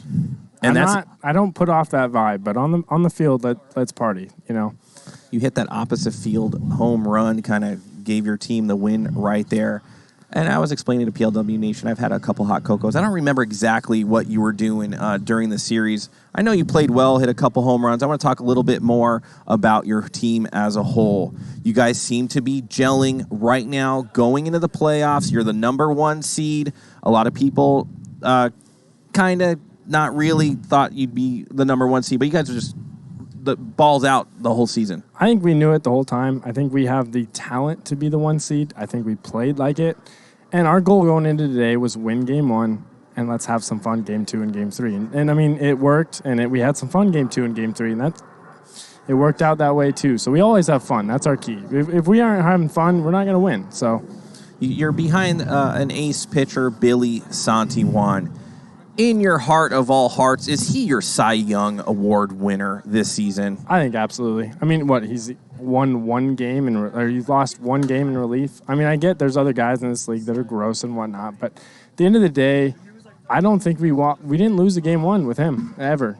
And we're the 1 seed. The MVP also, I'm going to put this in there. Go ahead. MVP, most valuable player. And in my opinion, he's probably our most valuable player because I think he is in the league. We won every single game 1. I agree with you on that. I've had discussions with other people about what a most valuable player is. Mm-hmm.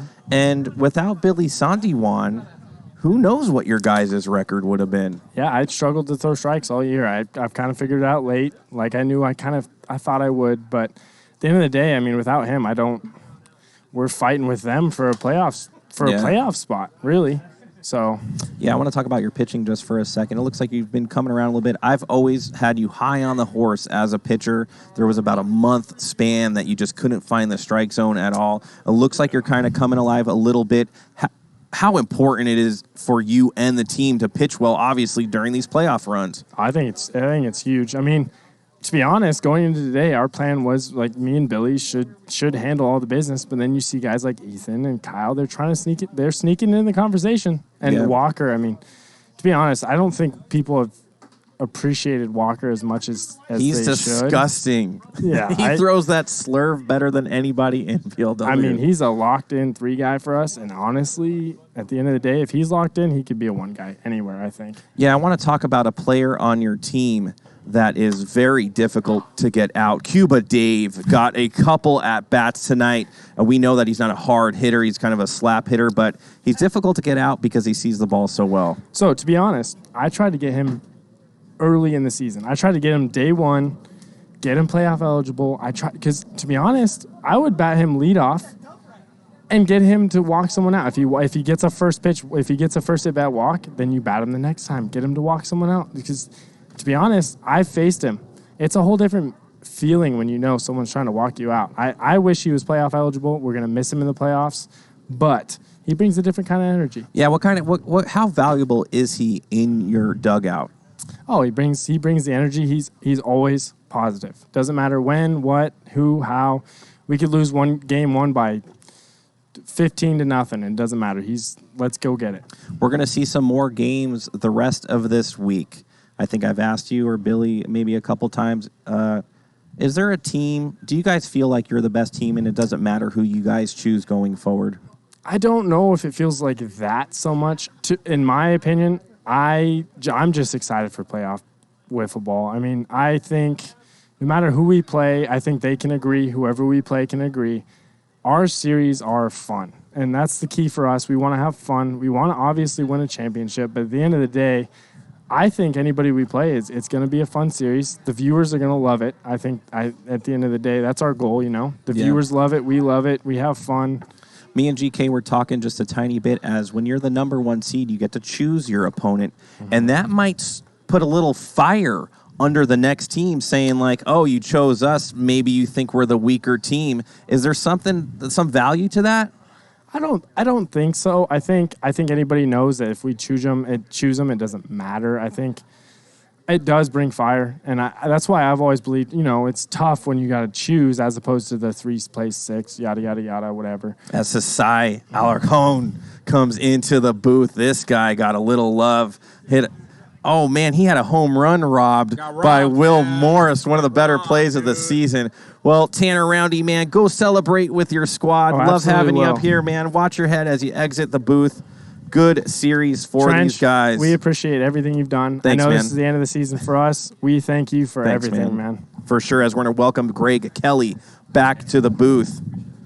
Big series tomorrow night. Listen, the Vaderz, as much as they feast off the rest of PLW, I just love how they are, man. Very humble squad, as unbuttoned as their shirts are and as fired up as they get. They just love having fun, and you can see they really value Cuba Dave in there, brings the energy and all that kind of stuff. What do you think about the series tonight? Yeah, great group of guys. I mean, they haven't been in the league very long. A lot of these guys knew each other outside of wiffle ball, played baseball together, and a lot of them came in as a group. They won their way into the league. They weren't given much of a shot. Some of our prognosticators who didn't accurately assess the talent of these players said that they weren't going to win 6 or 7 games. I think was something.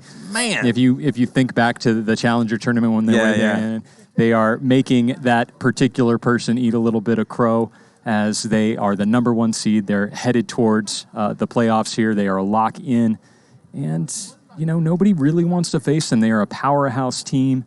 They showed it tonight. I mean, they were trying to give as much concessions to this Cajuns team as they could. They batted 9. Right. And they still put it over the wall time and time again. I mean, they're not going to intentionally not swing at a ball that's right down the middle. And it just shows how much power these guys have, how much offense they have. Going forward, we have tomorrow night. Your team's going to be playing the Night Owls. There's big-time playoff. Huge series. Implications for that one. I'm going to wish you guys luck on that one as well with the Night Owls. It's going to be a good one. You could see the standings right there. Don't forget to tune in. What time are we tuning in tomorrow night, GK? Well, the countdown will start at 5:50. Okay. The broadcast will start at 6 o'clock. First pitch is at 6:05. Snappers, Night Owls, important series for both teams. Night Owls trying to stay out of relegation. Snappers trying to get into the playoffs. And we'll see how it works. All right, man. I'll be back on Friday night with Jennifer Lohman, J-Lo. That's going to be a good one between the Bombers and the Lightning, the last series of the regular season. Even if there's nothing to play for, tune in anyway and have a good time Friday night whiffs with me and J-Lo. There's always something to play for at PLW. I'm Greg Kelly on behalf of Trench Bacona. I want to thank everyone for watching. We'll be right back here tomorrow night at 6 p.m. Good night.